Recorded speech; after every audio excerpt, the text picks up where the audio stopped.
Welcome, everybody, to a $400 Battle for Breakpoint Tournament. This is in partnership with the Final Central and Big Bad Beaver himself. So we got some great teams lined up in this tournament. It's going to be 8v8 format. The format's a little bit weird because there's not a time restriction on Point Break. So we're imposing a 15-minute timer on each match, and those who destroy more points get to move on into this round. We're going to be going one map attacking, one match defending for each team, and whoever comes out on top wins.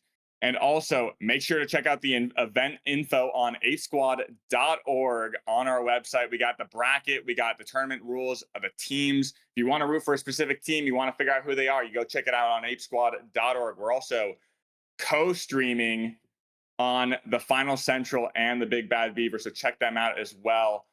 Another big reminder for you guys out there is the Contestants' Choice Awards. Go vote today. Get your votes in to make it known. On January 11th, we will be having an award ceremony and nomination and voting reveal there as well on apesquad.org. And check out Gremlin's coaching services. And I'm excited for a great day of Point Break. This is one of the first tournaments for this new mode. We're going to see how it goes, essentially. But without further ado, I'm here to introduce two amazing, goated, fantastic casters, Sam and Beaver. How are you guys doing, guys? Doing great. Doing great. Thank you so much again for having us, and welcome everybody to the Battle for Breakpoint. I'm Sam. If you've seen me around before, I am one of the co-hosts of the Final Central. My other co-host, Cody, will be on the show here later, but I am joined with the amazing Big Bad Beaver on my side. And like Setsuyo said, we are testing out the esports viability of Point Break, the finals new casual mode. It's 8v8 format, and it's going to be awesome. We're going to see a total of 128 different players, ranging from anywhere from casuals to creators to esports personnel, things like that. So it's going to be awesome. Beaver, welcome aboard. I'm very excited to cast with you. What are you thinking, man? Oh, I'm thinking today is going to be filled with destruction, chaos, and just high energy, Sam. We've never had an 8v8 mode in the finals before, and to see this played out in a competitive-ish setting is going to be absolutely incredible. And like you mentioned, we have such a diverse range of players participating in today's tournament that really anything could happen. All right, the sky's the limit. When you have so many different players on a team, coordination is going to be tough. Communication is going to be so important. It's going to be interesting to see who comes out on top. Yeah, absolutely. And I think it's important that we go ahead and tell chat, what the breakdown of the format is, because we've had to modify things a little bit to get this kind of going in a tournament fashion. So the best way I can just explain this to you is, if you've played competitive Overwatch before, teams are going to be pick banning and land on one of the three maps. And once that map has been decided, teams will alternate, taking an opportunity to attack and then an opportunity to defend. On attack, that is how you earn your points. If you capture any of the points, you earn yourself a point. On defense, you're trying to fend off the attackers and run down their tokens to 0, all while protecting your objectives. If we do wind up in a tie, we have something very special for you to break that out, and that's going to be a 1v1 TDM, one single round of TDM. Both teams are going to choose a captain, and they're going to face off, and whoever wins the TDM continues on, and the other one gets their bags packed and sent home. So completely unique to the finals. I think on top of that, we're just going to see a lot of differences when it comes to meta, quote unquote, and things like that, because this mode is so different. I mean, if you played Power Shift or anything else, you know that a lot of the things that we see in Cash Out and Final Round are probably not going to apply here. So Beaver, I know that you are a lover of the flamethrower, and you always have some tricks up your sleeves. What are some things that you're hoping to see today on your wish list for these teams? Oh, yeah. Like you mentioned, of course, the meta is completely different here on Point Break. I think a lot of strategies, if people come in with that cash out mindset, they're probably not going to perform too well. When I've been playing Point Break, I've been seeing a lot of the gravity cube. I've been seeing, oddly enough, a lot of lock bolting.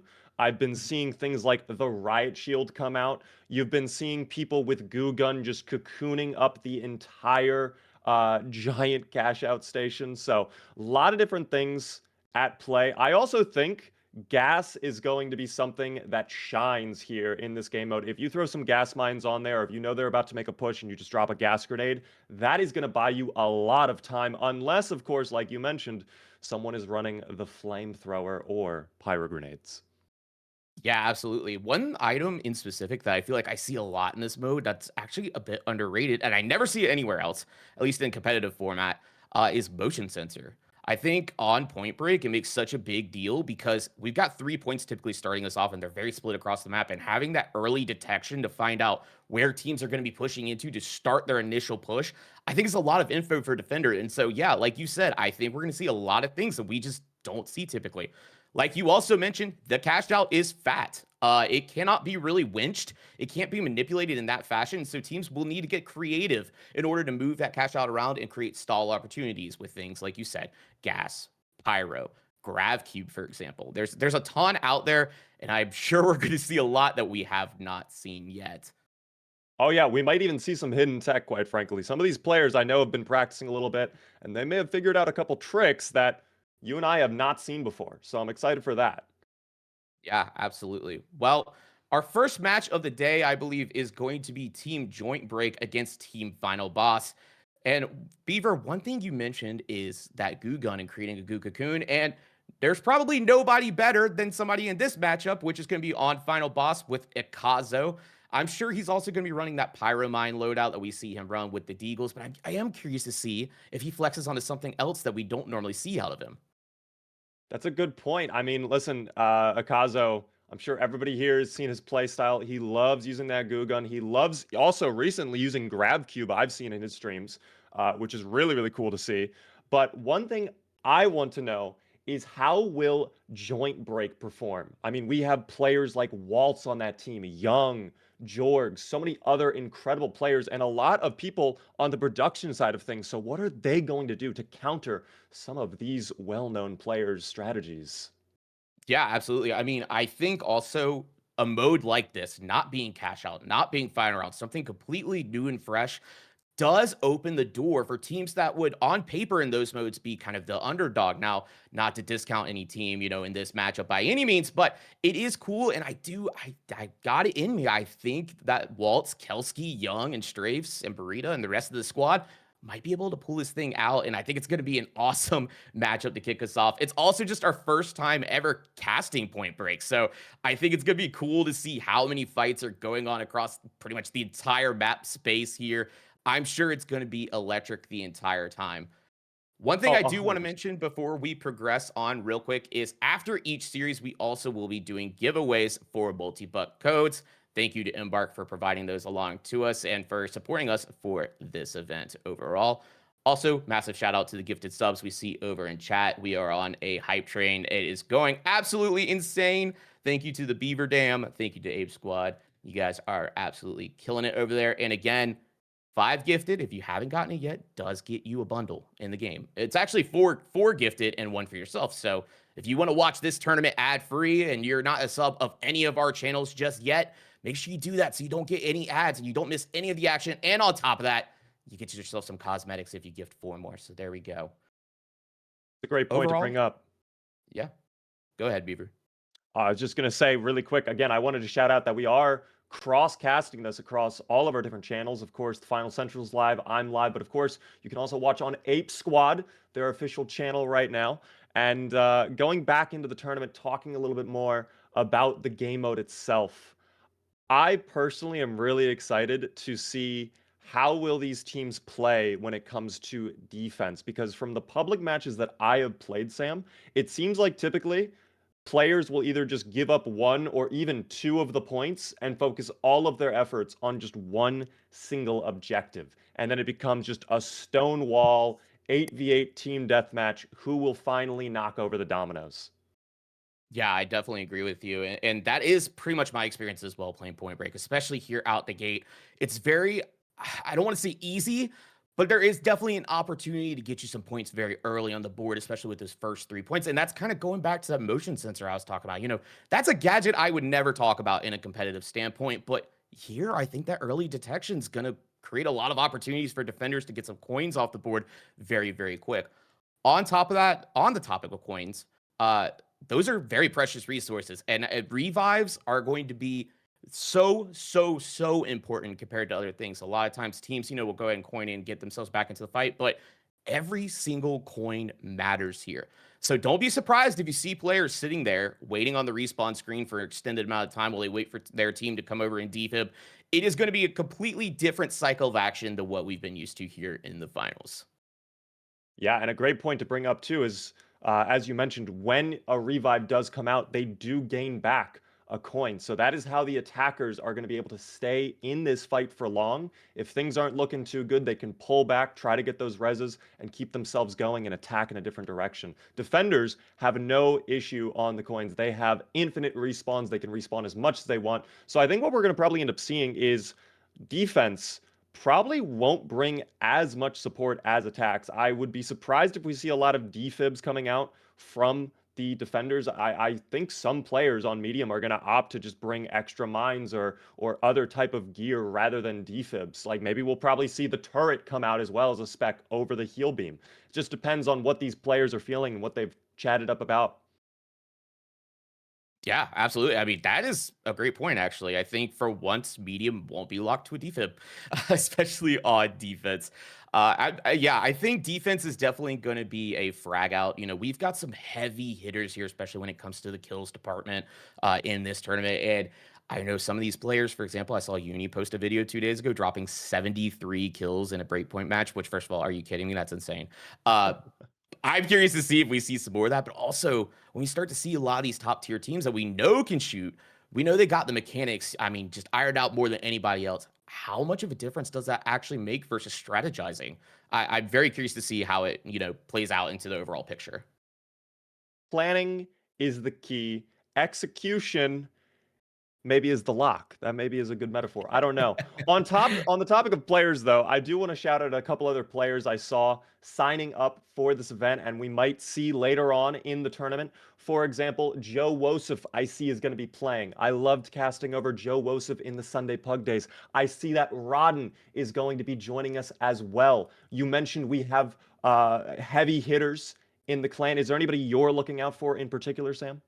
I've got two people that are returning champions of TFC tournaments, and that is actually Waltz and Burrito Supreme. They were the champions of the TFC Summer Shift, the Power Shift tournament we held back in the summer. It's our last TFC event that we have held so far, and I want to see if they can double up and bring it back. And I believe in those fellas. Those guys got my heart and soul. On top of that, they do have Young. That's my guy right there. I mean, that he's a talented player, very smart. Obviously, was the coach of Alliance, and they had a very successful competitive season. So with him on that team, providing a lot of IGL comms, I'm sure. I imagine that this team's actually going to be playing very well. But we do have also just some shooters. We've got Pure Strafes on there. We've got Ball Munched. We've got Ebby. I mean, there's a ton of just great people playing across the board. I've seen Sanguine Bond in here as well. Not Sanguine Bond. Sorry, Sanguine. Colgate, just a ton of other people in there as well. Oh my goodness. It is insane to see the amount of people who have come together for this tournament. Forgive me if I'm wrong, Sam. This might actually be the first tournament of 2026. Am I correct on that?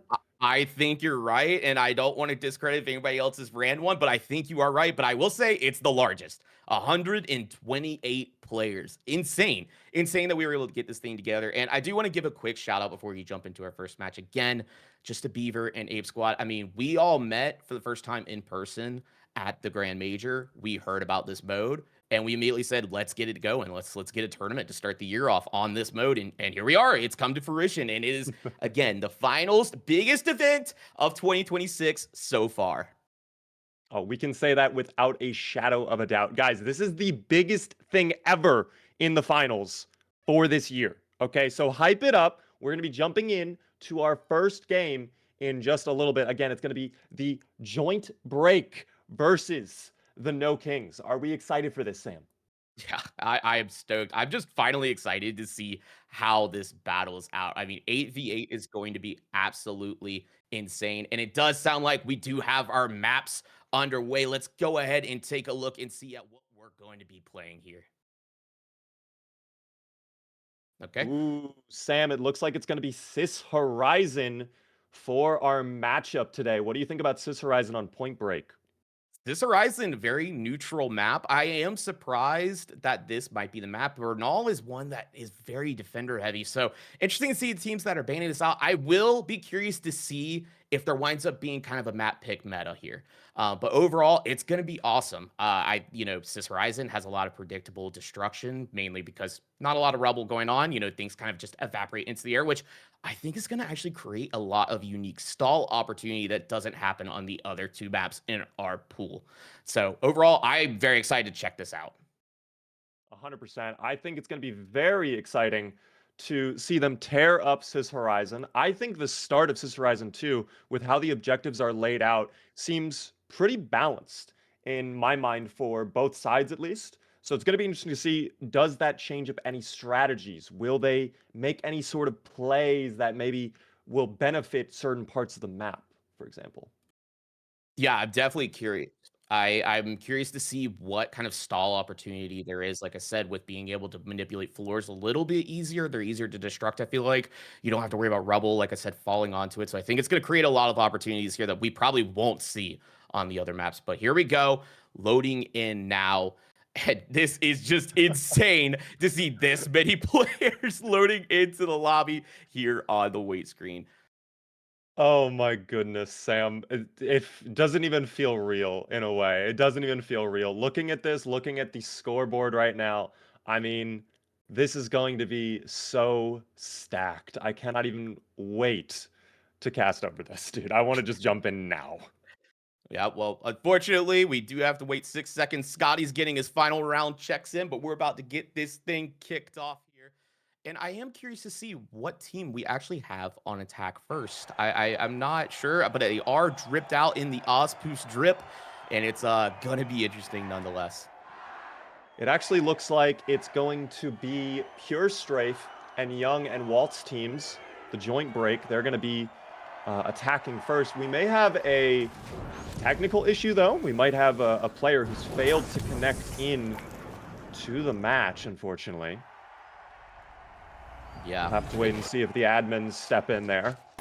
Definitely. What is this spawn that we saw as well? Dude. Oh, my gosh.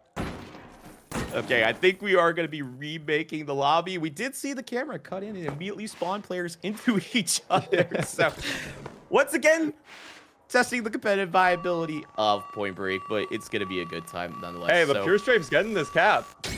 Yeah. And the pink team, they're not going to be able to stop this, too. I mean, there's literally no one to stop Pure Strafes. There is nobody. It is a solo round, and apparently Pure Strafes can also finish Pure Strafes. And there we go. The lobby, I think, is now fully closed.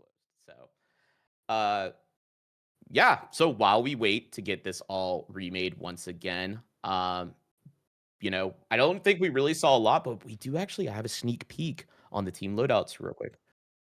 We do have Goo Gun out of Akazo. I'm seeing a lot of heal beam and things as well. Yeah, I think there's just a lot of interesting loadouts that could be coming out here. So we'll see what happens here in just a moment once we remake the lobby. Yeah, once we jump back in, we'll be able to take a look again at those loadouts like you were mentioning. Right away, I think it's going to be very interesting to see how the attackers in particular, I hope it's going to be the joint break team attacking again. It's going to be interesting to see, what do they choose to attack first on Sis Horizon? Are they going to opt to go for the office building? Are they going to run over towards the museum instead? What is going to be their plan of attack? If you were in their shoes, Sam, do you have a specific objective you would go for first? I think, personally, for me, if I'm trying to push an objective and I'm starting this map off with the limited knowledge I have of the Point Break layout on it, I'm looking for the power position that the defender team kind of had spawned upon them. That is typically how this goes. Funny enough, Point Break, we have to break them off of a certain point, and that point is normally a chokehold or a head glitch or something elevated. It looks like on a lot of these maps. And I think for me, I would take a moment to just figure out what position I need to get them off of. Now, in terms of like strategy and things like that, we can fan out. We have 8 people that we can work with. And I think we can fan out and actually draw attention to the 2 other points that we need to break off of the power position. Once we've done that, we can then rotate back over and then make our approach onto the steal there. And we were playing Point Break last night in a party of 5, and honestly, that was kind of working out for us. We were on Bernal. Bernal has a lot of power positions on it, especially for the defender spawns, and it was working out pretty well. So in my opinion, that's the approach I take. But what about you, Beaver? For me, I think you're on something there. I typically, it seems like the entire team when I play just concentrates on one specific point, and then we'll get that very easily, and then it's a split attack on the last 2 to get through to the next wave of Point Break. So if I get stuck, though, what I like to do, granted, I've not had the opportunity too many times since I'm doing public lobbies and people like to run around sometimes.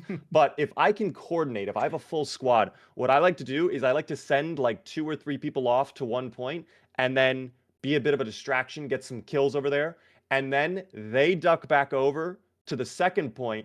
All of us move in and we capture that for free. And then it's just an 8v8 fight for that last point. Nice. I do see people in chat also saying that apparently A is a little more free on the Sis Horizon spawn. So I'm curious to see, again, if strategies start to form during this tournament and there's kind of a pathing mechanism that comes into play as teams become more familiar during this event and, have played this mode a lot. So here we go, though. Back on Sis Horizon. The weather is lovely. It's a nice sunny day out here. And the Ozpoos crew of Joint Break looking drippy once again. Hopefully this time we can get everybody loaded in and get this thing underway. Thank you, chat, for being patient with us as we work through these things. Again, testing the limitations of the mode a little bit here. I personally have not ran an 8v8 custom yet. So, this is going to be a learning experience for all of us along the way. Also, again, major shout out to Justin and Sansoyo for running production and keeping things afloat here in the back end. We appreciate all of you, and we are just waiting for this thing to kick off. Yeah, right away here with Joint Break. They are attacking, and I'm seeing 3 heavies on their team versus defense only with 2 by my count. Excuse me, make that 3. I do see 3.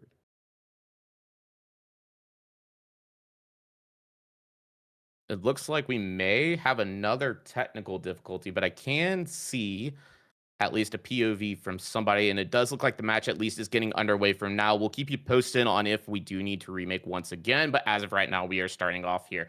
Jumping on board with Akazo to get us started. He's going to jump up top here onto the first building, starting to put some shots in onto Ebby. Jowo does get a pick onto Waltz. The kills are flying in all across the map. No surprise there. Young picking up a cow as well. And the plant starting to come in out of the Joint Break crew. And I believe we are looking for a pause here just a moment to see if we can get our observers back into the match. Yeah, a bit of a technical issue. I mean, again, the first time we've seen an 8v8 mode in the game. There probably are some kinks to work out in the custom game system just yet. But we can at least click around and kind of see what's going on. As right now, the live wires down to just 3 players. That is the defense. With attackers in a major position to take home some of these points. If this game is able to continue, we may have to reset again. It just depends. Yeah. Overall, though, I mean, a nice bang out there from the attacking team of Joint Break, getting some pretty crucial picks. We even saw them start to tap one of the locations there, one of the sites. Plant, I don't think came through all the way. They did reduce coins down to 28, but overall, it did wind up resulting in a pause. And I'm not sure if we're remaking just yet or if we will continue running this through. Yeah, I think, again, we're just waiting for the admins. But I would say, based on what we were able to see there, Sam, it looks like Joint Break, at least in this first moment of the match, appears to be winning. They might be pulling ahead from the defenders just a little bit. Like you mentioned, they were going in for that steal. It did get stalled a little bit. But with the amount of players down on the defenders' side right now, they're probably going to be able to pull at least one of those objectives. Yeah, absolutely. And I mean, we're still looking at the pause screen here. I don't know if chat can see it, but we do actually see quite a split squad here out of Joint Break. Um, Overall, they, do have control. It looks like over B a little bit, but I'm not sure if that's actually going to convert into a point just yet. The map did unpause. I'm not sure if we are back live just yet. Okay, I have gotten confirmation from production that we are going to once again remake, and then we'll give it one more go here and get this thing underway. So nice little practice round there. Teams got to feel themselves out slightly and figure out, hopefully what push they're going to make, what they can improve on, what they can do better. All the time and practice that you get here is crucial. Hey, we're making progress here, Sam, okay? At least we're getting into the game now, and people are able to shoot at each other, okay? So next step is the full match through. Definitely, definitely. Oh, Overall, but I also did not get a chance to really see many of the loadouts. So again, I don't know if we're seeing much off meta just yet. Of course, I did see EK on that goo gun, so no surprise really there. And he was on Deagles as well. We had his POV there for just a moment. Was hitting some nice shots as well. So, overall, it looks like he's awake and alive and ready to rock and roll. yeah, from clicking around, what I saw personally is a lot of the V9S, the silenced pistol for the light. I did see a good number of players rocking the repeater as well. Of course, we saw Kazo on those Deagles rocking pretty much his standard loadout from what I saw. So I don't necessarily know if we're seeing a ton of off meta just yet, but I think as the games progress, we're going to be seeing more players changed up a little bit and pull out some wacky strats. Yeah, definitely. Anyways, remaking once again. Lots of wacky strats, like you said, and I'm just excited to see how this actually shakes out down the road once we get the full match underway. I'm also curious to see how the rotate back is going to work. And what I mean by that is, when you've taken all 3 of the first points, you have that kind of phase. It's like, I guess, the prep phase that allows you to back up. I'm curious to see if teams can capitalize on it in a way, if they can prevent reses, because a lot of times that's a chance for the attackers to actually get ahead in coins, which is a pretty big deal. I mean, again, every coin matters in this mode. You can quickly go, I think, from starting at 30 to like 5 and lose track very, very fast. So I'm curious to see during that prep phase if teams can capitalize on it and, get even more value than something we normally expect in our, casual matches that we play in normal matchmaking. That's a really good point. I personally wasn't even thinking about that, but of course, with the skill level of some of these players, they're probably already 10 steps beyond this too, Sam. So it's going to be very exciting to see what ends up happening in the end when everything comes to fruition. Yeah, definitely. It's going to be pretty insane nonetheless. So does look like our lobby is back together. We are starting to connect in, I think, once again, and hopefully Embark and CNS allow us back into this game and allow us to have an exciting match of Point Break to kick off this event. Yeah, 100%. Once this match loads up, CNS, please, we beg of you, let us play our game, okay? We're on your map. We're showing you fealty, okay? We're respecting you. You don't have to come after us. I was going to say, I was like, we are loading onto the CNS map, and I find it oddly suspicious that we're running into some issues. That's all I got to say. CNS, if you could just please let us have a nice Sunday afternoon here on sunny Cis Horizon. It'd be a great day for you. Appreciate it. It'd be a wondrous day. We would love that so much. But here we are back in, Sam. 3rd time is a charm. It's going to be Point Break versus final boss here. Hopefully the real deal. Let's get into it, Sam. I am stoked. I am as well, Beaver. It does look like we finally have a match on our hands. We're going to start things off by jumping on board with Jowo on the KS-23. We do also see the healing emitter, the lock bolt, and the barricades out of him, which is a pretty interesting setup. That I would say that's not typically what we normally see. We do see kills coming in out of the live wires, which is going to be final boss. They're starting to take coins on to Joint Break already, with the res coming in as well out of Joint Break. Health pools starting to drop already. It looks like Joint Break down 3 players to start things off here, while the trades are coming in out of final boss. Yeah, I mean, already a lot of destruction, good number of kills coming in, and Joint Break is down to just 4 players standing, about to be 3 if Waltz isn't careful here. We do see the defenders pushing in there, and yes, Waltz does fall right there. And now, attackers, I mean, they're getting A. They did manage to get that steal right there. Gee, that was objective C. But wow, I mean, already defenders pouncing on there, and they might be able to retake and defuse here, Sam.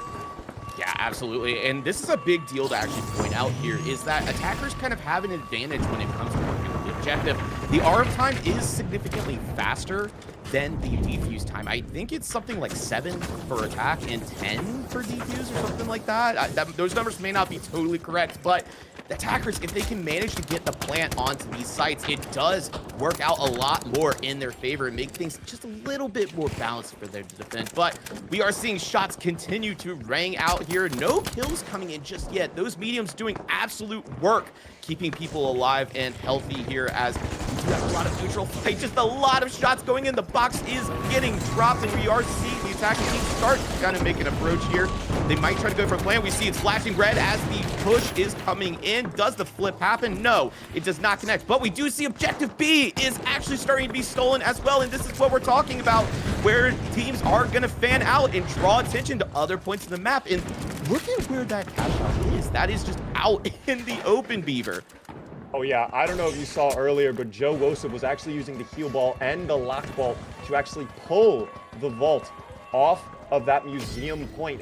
This is what we were talking about earlier. They're able to manipulate these vaults with strategies that you and I wouldn't even thought of. It's crazy to see. What also is crazy to see is the coin situation. Joint Break is already down to about half of their coins. They're going to have to be a lot more cautious here, and with no objectives claimed just yet, that means they have 0 points. They're going to have to get a move on soon. Hey, and you bring up a good point, Beaver. For those of you just tuning into this event, the way that you earn points is by capturing objectives. Each team's going to have an opportunity to attack, and we do see, unfortunately, Joint Break not yet claiming one of these objectives, and typically in the early game, that's your best chance to get at least 1 or 2 as you can fan out and draw attention, but we are seeing a ton of aggro here onto point C. I'm curious if a rotate does get called by maybe a stealth squad out of Joint Break to maybe get a flip over onto A or B instead. We do know, again, like you said, Jowo moved the B over to C. We're seeing a ton of kills come in here as Joint Break taking a ton of damage. Just 4 players remain. The reses are trying to come through, but it's just not enough as there's 4 alive currently. Beaver, what can they do to get themselves into the mix? Oh, this is immense pressure the defenders are putting on right now, and honestly, they're going to have to pull something out crazy if they want to move forward. None of the points have been claimed still, and they have lost yet another coin. They were actually able to grab some reses, though, which is keeping them in the fight. And right now, the player count is pretty even, although we do see some players kind of low on health. They're trying to get resed up. It's just absolute pandemonium here in this building as walls are blowing up. Look at the amount of players just spread out throughout this building. The heal beam trying to keep people alive. This is absolute absurdity, Sam. Yeah, it is all-out warfare over this objective C. I mean, Joint Break want this point back, and they are starting to get some trades out here. We did see almost a full reset out of them, and so far the numbers were looking a little bit in their favor, but the res is coming in pretty heavily out of Final Boss to kind of flip this thing around. Joint Break, only 3 remaining here on this objective. They gotta think of a new plan to help draw this out, because this choke point is just becoming way too strong for Final Boss, and I'm not sure that Joint Break are going to be able to topple the Final Boss here. Oh no, we might need to see some swap-ups in the loadout right now. Quite frankly, I think more support may be needed because they're just taking so much damage and they're not really able to hold on. We do see the heal beams coming out, but with the amount of damage coming in from Final Boss, they are making sure it's all in vain right now, and they are looking to be in a pretty good spot to take this away. But hold on just a moment. We have seen the pressure shift up a little bit here, and right now, Joint Break is making a move for position A. If they're able to claim that, this could be huge. They might be able to grab that point and then divert attention away from Final Boss and maybe get a sneaky steal in elsewhere too. Yeah, absolutely. I mean, Joint Break finally hit this rotate button, and we are seeing the pressure start to come in out of Final Boss as they've started to draw attention that way as well. And again, this is another opportunity for Joint Break to maybe hit the rotate back to C, that position that they had all-out warfare over, as Final Boss have now drawn all their units over to A. And we do actually see somebody sneaking over there as they're trying to maybe get the plant, and it was actually planted. I didn't even notice it was planted. Oh my gosh, Sam, this is crazy. And I think the defenders aren't even going for it just yet. Do they even really know what's happening? Are they waiting for some sort of crazy move to come out from the defenders? Do they think it's an ambush? I don't know just yet. We do see the kill coming. Sanguine with that model claims one, almost gets a second right there, and they're going in for the defuse as well with support there. That's going to be an easy defuse, and that point is denied for the Joint Break team. Yeah, an excellent retake out of Final Boss and Reclaim C. Joint Break was having a moment of brilliance there. I mean, it really looked like that was going to fall into their favor, but again, Sanguine coming in huge there to stop that and get the flip back to their side. And Coins getting very, very critical for this Joint Break squad. But again, they do have time on their side. Revives. They can sit in the revive screen for as long as they need to get the reses, as long as their team does not wipe. And at that moment, that's probably what we're going to be seeing is teams taking a lot longer time to point. And we see, I think, 3 people currently that actually are available to point, but are not going to waste them as they only have, I think, 4 remaining, it looks like. Oh yeah, it's only 4 indeed. And right now, I mean, Sanguine putting the pressure on him. I mean, look at the damage. Burrito gets taken out right there. Sanguine goes down as well, but Akazo goes in with those deagles. And that is it, Sam. It's over. That is game 1 completed right there with Joint Break not able to get any points. Yeah, Joint Break had a really nice pushes there. And again, I mean, on C objective, man, they almost managed to get that capture, but Sanguine going absolutely massive to keep that from happening. And Final Boss are now going to have an opportunity to attack, and overall are looking very good so far. 100%. I mean, 0-0 right now. Final Boss, they're going to be going up next on the attacker side. And they're going to have an opportunity here to get a point. All they need is 1, Sam. All they need is 1, and they move on to the next phase. Yep.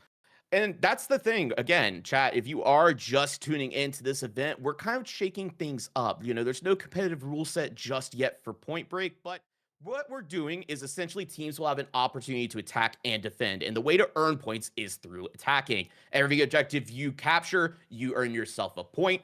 And by the end of both maps, if you have the most points, you continue on. However, if things are tied after the first 2 pushes, each team is going to elect a team captain, and they're going to 1v1 in a single round of TDM to determine who stays and who goes. It is an incredible format. I'm very excited now because, I mean, Joint Break, while they did struggle in the attack, and Beaver, we know that they unfortunately did wind up with 0 points there.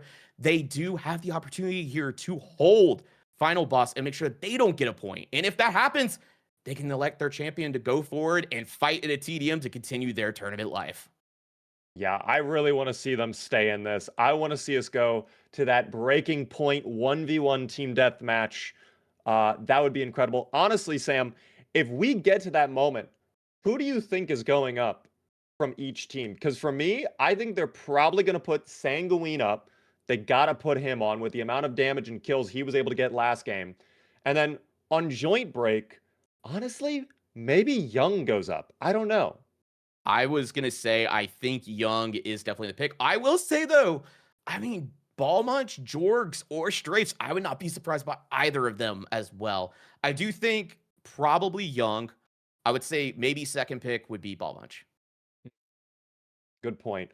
Well, let's see what happens here as we get ready for the next game. Of course, again, to reiterate, Final Boss only needs 1 singular point. So this could be actually really tough, though, for Joint Break. Again, like we said, when it's starting out and you have all 3 of those points available, all they have to do is send all of their guys to 1 point.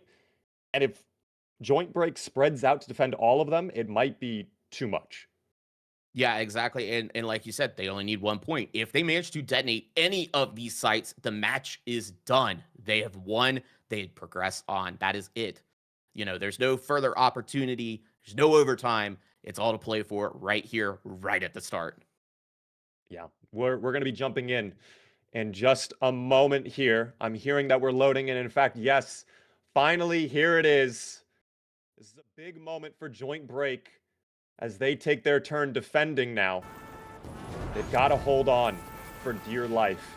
Final Boss, 1 point away from staying in this fight and having their chance at $400. Here we are with Burrito Supreme waving hello to the camera.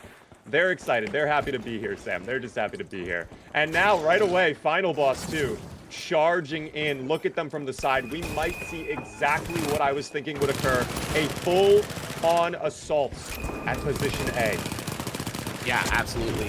Final Boss gonna go in aggro here. They need to get a plant early, and if they can, all that they have to do is defend. And we see the triple heavy, including double goo gun out of Akazo and Baron here. This is gonna be a tough point to recapture if you are Joint Break. It does look like the plant was successful out of Final Boss. The stall opportunity is now in their hands. They just need to defend this thing and let it dwindle down in order to progress through this event. These shots are coming in. We just saw Kevin get a nice pick there. Time now halfway through again. Joint Break gotta make something happen here. The numbers are not in their favor. The respawn timers are coming in strafes. Gonna hit that point button right now. 4 seconds left as well on the next player. It looks like Waltz, he's gonna go ahead and coin in as well. It's an all-out bum rush onto the last point, but I don't think there's much time left. And I think, Beaver, that is it. Final Boss taking victory. That is so unfortunate. But, I mean, wow, what a play from Final Boss. I mean, talk about power. They came in there, they captured it right away, and they had no problem holding on to it. That was so incredibly quick to see. I'm sorry to Joint Break that it had to go that way. It's just, in the end, Final Boss, they showed why they were the boss. Yeah, absolutely. It was unfortunate for Joint Break. They had to face the Final Boss at the beginning of the game. But overall, it was an insane match. And I mean, this is our first look at competitive Point Break, Beaver. So what are your thoughts after checking that out? I mean, for me, I think when Joint Break took over as defending there, honestly, there really wasn't a lot they could have done once that point was captured, considering the gear that Final Boss sprang. Okay, they had so much utility. I saw they had the gravity cube, which conveniently will only lift up players and not the box itself, which is the ultimate stall tool. With the amount of goo guns they had, with all of the other gear they brought, that was pretty much all said and done the moment they captured that. And of course, like you mentioned earlier, the defuse time is longer than the plant time. So they had to jump on even earlier than usual to try and have any chance of staying in the fight there. Yeah, absolutely. And like you said, I mean, the double goo gun, I mean, that's going to be tough to topple, am I right? Like taking a retake against that, especially when you have pretty much the goo gun god Akazo running it as well. It's going to be a uphill battle for sure. And not to mention also, I believe that point A was up there inside the building, which is, I mean, another just tough retake angle nonetheless. So Yeah. Joint Break, I mean, great kills out of the squad, but ultimately Final Boss just do topple them. I think their strategy maybe was a little bit stronger than Joint Break, but I certainly hope that Joint Break had fun participating. Again, very first time ever doing competitive Point Break, Sam. So, I mean, we don't know what to expect. I'm sure there's going to be a little bit of fluctuation throughout the day and into the future if we end up running another Point Break tournament. You never know, perhaps. Yeah. But wow, that was exciting to watch nonetheless. Yeah, that was incredible. And I'm excited to find out who our next match is here very soon. I am kind of peeking over at Twitch chat just a little bit, and I see Jerry the Music Man said that he charged and slam and killed Normalize. So, W Jerry, that's my goat. We love to see that out of you. Jerry's the real winner then.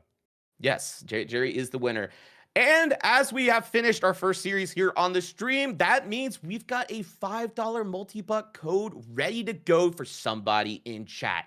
We're going to go ahead and get a raffle started here in just a moment, and then you will have the opportunity to type in !join to order that that raffle to earn yourself a $5 multi-buck code courtesy of Embark. Embark, thank you so much for all that you do for us. Yeah, make sure once that command is sent out, we'll let you know when it's time to do !join in the chat. Hopefully one of you will be able to get a cool little shirt in game, or pants, or shoes, or whatever you'd like.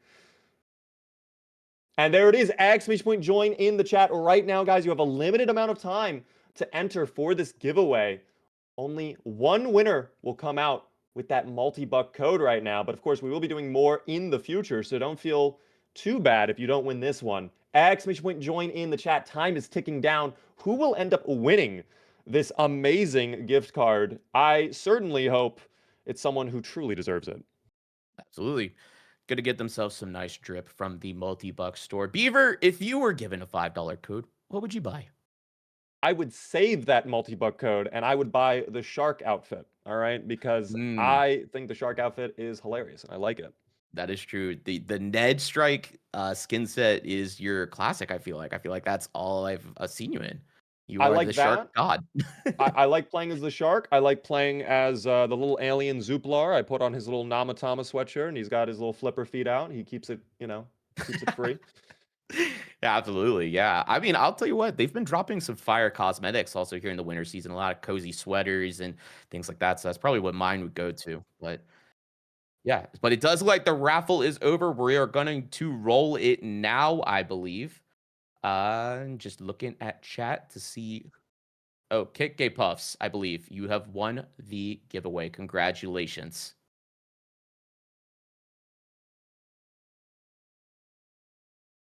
Cool. We're Yep. being told that you will be being reached out to through Twitch Whispers. So take a look at your Twitch DMs in just a little bit and enjoy your gift card. Yep. And we're going to run a quick break. We will be right back with more Point Break action here in just a moment. Don't touch that mouse.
Welcome back, everybody, to our Battle for Breakpoint Tournament. Of course, I'm joined here again with Sam from the Final Central, and we just watched an incredible match of Joint Break versus Final Boss, where in the end, Final Boss came out on top and is moving on to our next phase of the bracket. We do have more information, though, on the brackets, and I also am happy to report that one of our players did go to the breaking point. We had two teams enter a 1v1 team deathmatch, and they were Purple Hand Gang, who came out on top and are moving into the quarterfinals here. Of course, in terms of other teams, we have Salmon and Sticks versus Coach Gap, which we are going to be taking a look at in just a little bit. We're going to be watching their game, and we're going to talk about those players in just a moment. But outside of that, we have Purple Hand Gang versus the Avengers. We have Most Hours versus Dojo. And Final Boss is going to be going up against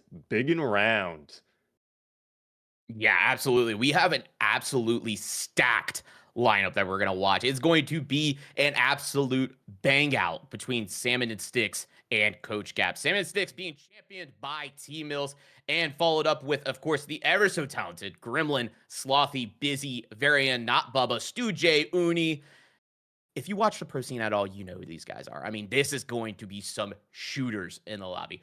But on the other side, we've got Coach Gap being led up by none other than Artie IRL, Team Secret's former head coach. I don't know if he's still coach over there, but the guy's knowledgeable about the game. And Oppo as well. TTV Sparrow, Tiger, Spawns, Grad, and Lamp, and Normalize. It is an absolutely stacked roster. I mean, this is like, if you need a pro match, this is it. These are going to be the pros that are playing in this match, Beaver. Oh, Sam, this one's going to be probably a little bit sweaty. I don't know, just maybe a little bit sweaty. I am so hyped up to see these two teams compete. Of course, like you mentioned, they're well-known players in the pro scene. Many of these players competed at the Grand Major too, which is going to be excellent to see. In fact, on the topic of some of these players, I believe Lamp and Grad were both recently just signed to Nightmare, if I'm not mistaken. Is that correct, Sam?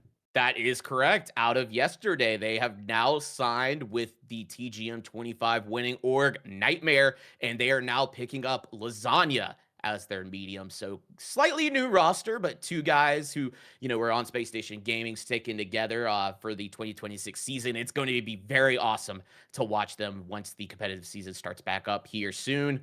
And yeah, congratulations to them, of course, on the org signing. I mean, those are great people. I gotta say, real quick, I just love all of you that I met in Sweden. You guys are awesome. Shout out to Beaver. Shout out to the Ape Squad, guys. I mean, what an incredible community, just through and through. And so I had to get a little sappy, off my chest, but there we go. So it is going to be an insane match, though. Yeah, absolutely. I mean, again, congrats to Lamp and Grad and everybody else. Sweden was a dream, quite frankly. It's so crazy that it was months ago at this point now. It feels like it was just yesterday. But here we are now on January 4th playing in the very first tournament of 2026 in the finals at Point Break. Could you have seen this one coming, Sam? I couldn't have. No, I think we're ringing in the new year and the new competitive season in all the right ways, bringing this to you guys. And chat, if you see something amazing and something that you want to add to your personal scrapbook back home at the end of the year, make sure you clip the stream. There's a lot of great moments that are coming out of this that you probably won't catch again until another maybe Point Break tournament happens again. So nonetheless, though, we are ready to get going here in just a moment. It does look like we are going to be playing Monaco, not Sis Horizon. We are going to finally see a new map, which has me excited because that means, we're not stuck seeing the same thing over and over again. And it sounds like the teams want some variety, Beaver. Oh, they certainly do. And in my opinion, on the best map for Point Break, I mean, I'll take it, Sam. I'll take it. I personally love Monaco for Point Break. It's absolutely my favorite map to play on. I think attacking and defending is oh so fun. And I think the position of the objectives is well spaced out enough where defenders have a chance to theoretically hold on to all three without too much issue. There's a lot of space that attackers will have to make up for if they want to go in for flanks or if they want to rotate out to an alternate site. So it does buy the defenders a little bit more time, but we'll have to see what happens here in this matchup, Sam. Yeah, absolutely. And as we're getting the ready checks going in the lobby, it looks like we're about to get things underway here. Beaver, we talked about last time how we would attack on the map and get things started. Do you have any things that you would change up from last time to make this one happen? It really depends, I guess, on the loadout and what everybody else is bringing. I would just go with the flow on this one. You know, Monaco's a lot more spread out. There's a lot more rooftops. I'm sure we're going to be seeing a lot of repeaters, maybe even some sniper rifles. Who knows? We'll see what happens. It's all about just sticking together, making sure that if you're an attacker, don't get picked off early, and you'll make it through no problem. Yeah, absolutely. I think you hit right on the head. And if we're going to see anything insane, like a sniper or repeater, somebody just hit some crazy shots, it's going to be on one of these two teams. Let's be honest. These guys are insane. Normalized, of course, insane with the repeater. It was insane with the Pike when that was in the meta. I'm curious to see what he pulls out today here. I mean, it's just a stacked lineup across the board. But here we go, jumping into the arena for our second match of the day here on Point Break. We see the pad coming in, Varian on Sledge of all things. He's known to normally be a light player, but we're seeing the Goose Sledge out of him, and that is the magic of a Point Break tournament, ladies and gentlemen. We're seeing light players rock the hammer.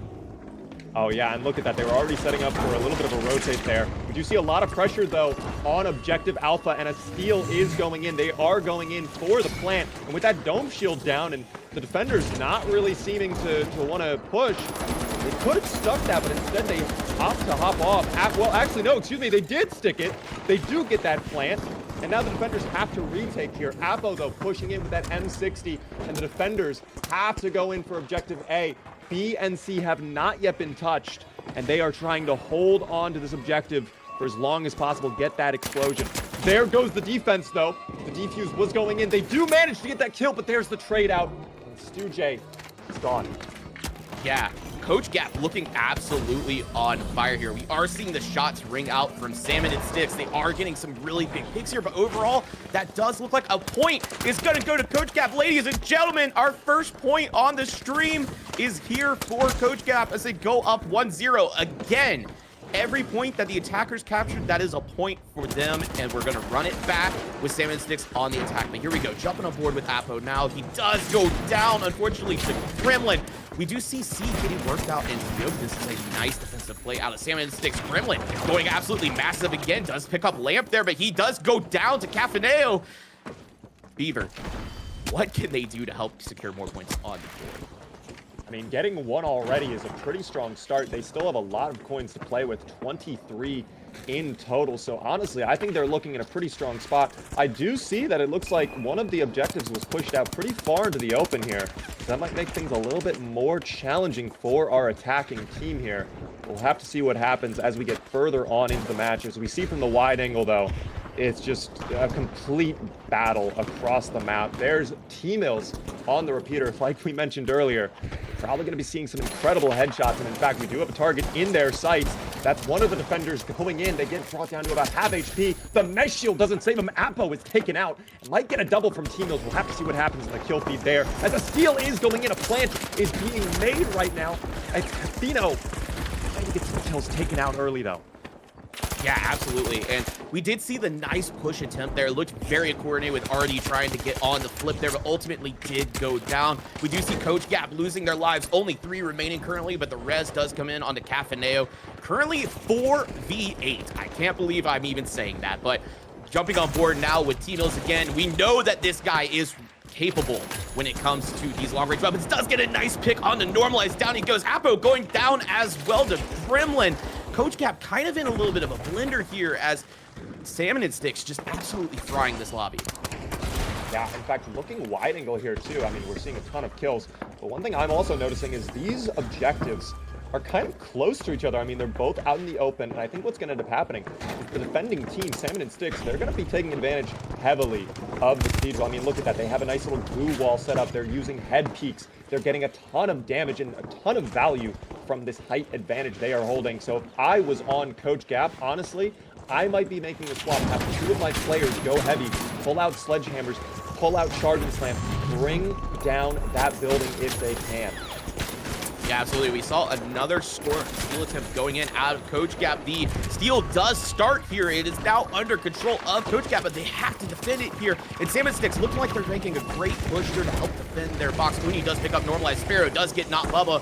The flip still in control of Coach Gap at this time. Salmon Sticks, while they did move the box into advantageous for them on defense, now it's going to be a really tough position here on the retake as STN does go down. And Beaver, one thing you did mention was that the teams can swap roles. That's something we don't typically see in our competitive formats, but we might actually see that. We've already seen Tiger get off of DMAT, and that's honestly what got them that A point.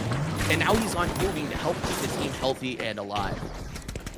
Yeah, I mean, team swapping and changing out your roles is something I'm very acquainted to as a power shift player. I think some of these cash-out veterans are going to have to get used to that a little bit here. Right now, Salmon and Sticks down a couple players. They are going to have to wait to respawn. It's Coach Gap that is in the advantage here. It's a lot of contact is being made, a lot of damage going out, and they do have Objective Bravo currently planted. Defenders are going to have to try and defuse that. It's going to be interesting to see what they're going to be able to do. There it is, STN going into that defuse, starting to take a little bit of damage, though the APS is taken out. They're still going in. It's not enough, though. The gravity cubes lifts them off. They're not able to grab that half the time remaining on Objective B, Sam.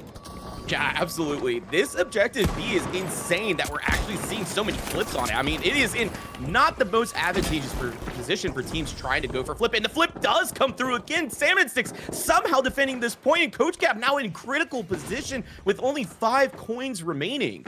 Oh yeah, this is a tough spot to be in fact, especially with only 3 players now alive. They might have to use some of those coins there depending on where those bodies are located, and especially with that building so destroyed. They're kind of running out of ground here. I mean, look at how far up Slothy has pushed in here. Coach Gap kind of on the rear foot. They're kind of having to fall back, and a pick goes out. 3 lives remaining here. Sam, this is dangerous. This is dangerous. And one thing to mention, by the way, is your coin does deplete when you go down, not when you revive. So that is something you need to keep your eyes on. We see Spawns now hovering at 0. Apo hovering at 0 does elect to go ahead and burn one of the points. Lamp is going to hover at 0 as well and hope for the res to come in. Already does go down. And just like that, Coach Gap losing the last coin. Salmon and Sticks holding them to only 1 point. Good work from Salmon and Sticks. I mean, the fact they were able to defuse Objective B so many times, the amount of flips we saw coming in from Salmon Sticks is absolutely surprising to see, quite frankly. But Coach Gap getting one on the board, very admirable. Honestly, I think they performed pretty well with the way those objectives were laid out. It was going to be tough for them to retake, because one thing I'm realizing too is it wouldn't have mattered if they swapped to heavy and tried to tear down their height advantage. That is actually located past that beyond wall where they would have taken damage going past. So they just had that cathedral to play with all along, and that was going to be tough regardless. Yeah, there's definitely a bit of an advantage a lot of times to the defenders, like you mentioned, especially with the spawns and the positioning. It does, I mean, funny enough, put them on a power position or a point that you then need to break. And so, like you said, I mean, it does work out in Salmon Sticks' favor. They did an amazing job in the early game, honestly, moving B and C out there into the open to make it more advantageous from the cathedral. And ultimately, we saw it pay off. But we saw, I mean, I still cannot believe how many flips came out of Coach Gap onto that box. That was insane. 100%, Sam, 100%. Truly incredible game. Great work to both teams. Of course, now Coach Gap is going to have their turn at defending. They have to try and make sure that either Salmon and Sticks gets 0 points or stop them at just 1. Because if Salmon and Stick is able to pull out 2 points here, then it's game over. They're going to be moving on, and Coach Gap is out. Yep, absolutely. They do have to hold it back. And if you're just tuning in, chat, again, the format is something a little special. If you play like competitive Overwatch or anything like that, teams are alternating. They're getting the opportunity to attack, and the way to earn a point is to destroy a point. And so we did see, again, Coach Gap get 1 objective. They now have to hold Salmon Sticks, like Beaver just said, to either 1 or 0. It can be done. We saw it in our first match of the day. And I believe that, we're going to have a game on our hands. And I'm really hoping and praying that this does go to our Breakpoint match, which is our 1v1 TDM, where both teams are going to pick a captain, have them battle it out for their tournament lives. I would absolutely love to cast over that. You have no idea, Sam, especially with some of the players right now in this specific roundup. That 1v1, it would be electric. It would literally be peak. There's no other way to describe it, Sam. Yeah, absolutely. I mean, it would be electric to say the least to watch a 1v1. And I don't even know who you put up for the teams. I'll be honest. There's so many great choices. I gotta believe that, Uni makes it in there as the champion for Salmon and Sticks, but I mean, it is a complete toss-up. There's some absolutely talented players on both teams. And yeah, I'm kind of hoping for it. I kind of hope it goes to the tie. You know what I'm saying? Well, let's see, because of course there is a chance that it's not gonna. They might be able to hold them back and prevent their team from getting any points whatsoever, which means Coach Gap would move on into that next phase, which would also be incredible for their team. And of course, now they've had the chance to attack first, maybe on defender side, they've picked up a few tricks. Maybe they're going to use some of those tricks to their advantage. We'll have to see. Absolutely. And chat, once again, before we get into this next match, I just want to say we are streaming on 3 different channels: TFC, or the Final Central, Ape Squad Org, and Big Bad Beaver. We're all on a shared stream here, so drop a follow to all of my friends on all their channels. It's been awesome working alongside with them. I hope that we can do more of these events here in the 2026 season. And while you're there, also, if you want to avoid the ads, right now there is a promo going on where if you gift 5 subs or you sub yourself and gift 4, you earn yourself a cosmetic pack in game. So if you don't want to be interrupted by ads, because unfortunately Twitch forces us to run them, consider supporting. It does help us out. It goes back into our channels, all that good stuff. Plus, you get a kickback if you go ahead and get those cosmetics. So take advantage while you can. I think it ends on the 8th, if I'm not mistaken. And yeah, this is kind of the last call. I got like half a week left, so good luck. 100%. Well, we're just waiting for this final roundup to go ahead. I'm curious, Sam, if you're on Coach Gap right now, what do you think is going through their heads? I will say I see the coach gap working. And what I mean by that is I see Artie and Apo working together, and they're making a lot of good coordinated play calls. I will see Salmon and Sticks. They're hot right now. They are shooting. I mean, they're just hitting their shots, and that's just simply it. But I will say, Coach Gap have done really, really well with their pushes and going for the flip. I mean, right off the bat, I know it was super fast paced, but Tiger was on DMAT, came in onto that A objective to start it. They broke the ceiling open. They dropped the objective down through, rematted it above, got flip, and it wound up resulting in a point. And we saw numerous other pushes like that out of Artie and out of Apo, where they tried to get the flip, and it winded up working out. So I really think Coach Gap might be able to do something special here. I think that those two have something in the playbook that we're not ready to see yet. We'll have to wait and find out, I guess, Sam. One thing I think we've seen that's been incredibly powerful throughout this entire tournament has been that gravity cube. How many times have we seen that thing flung out onto the point and just stopped so many defuses, or so many plants for that matter, too? That thing is incredible value to bring on a point break match, and I think we're going to see a lot of heavies on their team running that this time around. Absolutely. I cannot believe how prominent and also useful it is. I mean, GravCube is one of those gadgets that, to me, my teammate runs it. I'm like, you're trolling. But I will say, like we've said before, the cash out's fat. Winch does not work that well. We did see earlier today that I forget who it was, but they were rocking Chuck with a lock bolt, and they're basically walking the dog, and the dog being the cash out into the open. That was Joe Wosip, I believe. That was Joe. You Yeah. are right. Yeah, that was Joe. And there are just so many interesting tech ideas that can exist in this tournament, in this format. So I'm loving it. It is just so fresh and unique to the finals. I mean, we've watched countless hours of finals esports at this point, and this is so fun to watch. I mean, I think every game mode of the finals can be really entertaining to watch, with maybe one specific exception from a certain season. But other than that, I mean, wow, Point Break has been incredible to spectate over, to cast over. It's just nonstop action. There's never a single break, with 8 players on each team just constantly blowing up the walls or detonating C4, trying to go for plans, sneaky plays. There's always something happening in the map, which makes this mode so much fun. Yeah, absolutely. It is just completely different and unique all the less.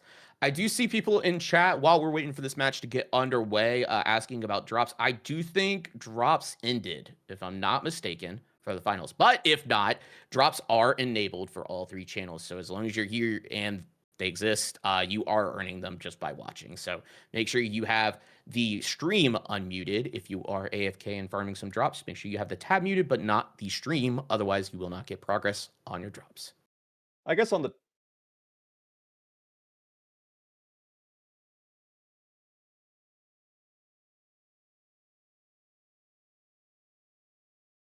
we do have a small little update from our admins here in case there are any players watching the broadcast right now. Please remember, you are not able to push the objectives into your zone, all right? Please try to avoid that. Of course, that is against our rules. Thank you so much for your cooperation on that front. At the same time, I do want to actually ask our chat, because we have so many viewers right now watching this tournament. I'm sure so many of these viewers have played Point Break. What is, in your opinion, the best Point Break build?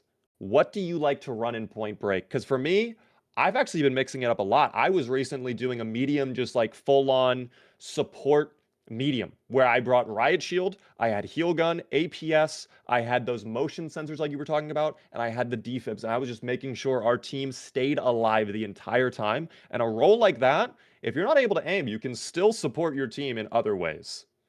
Yeah, I agree with you, actually. I played Point Break last night in a 5-stack, and I normally play... So I play medium a lot and heavy, just in general in this game. But I did actually run, like you said, motion sensor and APS and defib. And I had, I think like almost 10,000 support score. And I was like, wow, like support score does go a long way in other games or other game modes. Don't get me wrong. But like this mode, it really goes a long way. Like, yeah, the revives matter. Like we said, those coins go quick. But if you could get the revives, you all of a sudden could go in, especially if you get those first 3 points with a surplus. And all of a sudden defenders are on the back foot and they need to start worrying about their deaths, because you could snowball really hard. If you can coin in as soon as you go down, that is a huge advantage to your team. So, I love it. I love this mode. It's so fun. Well, feel free to drop in chat your favorite build for Point Break. I'm being told we are loading in to our next round right now, Sam. Excited to start this one up in just a moment here. Again, it's going to be Coach Gap trying to prevent Salmon and Sticks from getting more than 1 point. If they are able to get 1 point, that's okay. They can go to that 1v1 and have it all laid out on that TDM breaking point match. But they can't let them get more than 1. Yeah, absolutely. It is all to play for here as we get into the arena on beautiful, sunny Monaco. We're going to start the day off on Cafaneo here, rocking that V9S with the H+, Cloak Grenade, and Sonar. Again, motion detector and sonar. It's something that oh my gosh, look at the push out of Salmon and Sticks going on to B. Oh my God. Oh my Lord. What is happening over there? We're jumping on board Gremlin now as he is trying to put damage in, and he's just trying to kite up top, but we do see the flip attempts coming in. It was successful out of Salmon Sticks. They now control point B, and they're going to need to continue to control this with all the stall that they can to help tie up this series, Beaver. Oh my gosh. They just threw it all out there. And look at that. Their coins are still immaculate. They've only lost 1 singular coin throughout all of this. Defenders are going to have to jump on ASAP with time running out too. In fact, this might be over. They might have secured B with how things are looking up there and the time remaining on that point. We still see a lot of mayhem erupting throughout the building there. Players all around getting shot at. Uni-Nice getting a kill onto Artie there. Might be able to secure a double right there. They do dash away, and yes, position B is destroyed, which means 1-1. Coach Gap cannot allow another point to be detonated. Yeah, we see actually A is now planted out of Salmon and Sticks. This is it. This could be it for the series here. They just have to protect this one box. And I will say Coach Gap is not really anywhere near it. They're going to waste a lot of time just trying to rotate over here. Meanwhile, STN setting up some nice positioning with that repeater. He's going to have the rooftops of Monaco to really help him out here. Does start to land some shots. Does get one onto Artie. A nice shot there. We see Varian also getting Cafaneo and Stu J getting normalized. We see Stu J getting 2 onto Spawns. Going absolutely insane in the kill feed there. And just like that, Beaver, the box is almost gone. This split tip needs to come in out of Coach Gap right now, and it is a longer steal timer than typical in your cash out games. And just like that, Beaver, it is gone. It's Salmon over. and Sticks. Salmon and Sticks, congratulations. Coach Gap not able to stop that. Wow, the speed Salmon and Stick had. It was like they were swimming downstream. It's incredible to see. They moved so swiftly there, and they were able to secure 2 points nearly right away. That couldn't have been more than, what, 2 minutes? That's No. absurd.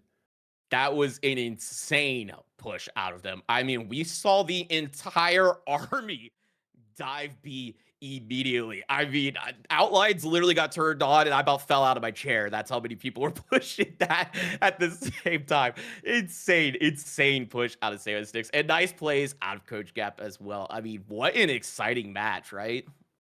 Yeah, I mean, it was incredible to witness. Like you mentioned, the X-ray, just players running all over. The amount of bodies in that one single building.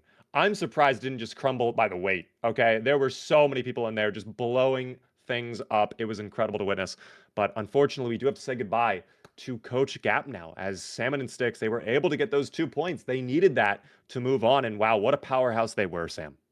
Yeah, absolutely. I mean, an insane lineup yet again, like I said. And just like that, we have finished another series, which means we will have another raffle here in just a moment. A shot for you, the viewer, to win something. And that is a $5 multi-buck code courtesy of Embark Studios. Thank you, Embark, for all that you do for us here in the community. We'll get that underway here in just a moment in chat. Once you see that command in chat, make sure you type !join to get yourself an opportunity at $5 in multi-bucks. And while we wait for the other matches to be done, if there is a 1v1, I think we're going to try to jump into that. Am I right? I would certainly hope so. I would love to cast over a 1v1. I mean, that, to me, that's like the defining thing of this whole tournament, the breaking point 1v1, where you send a champion up. That'd be incredible. But wait, a raffle, guys. Forget everything. You could win multi-bucks. !join in the chat right now at your chance in earning $5 worth of multi-bucks for your account. You could buy a shirt or a weapon skin or shoes or anything you want. Some nice nails.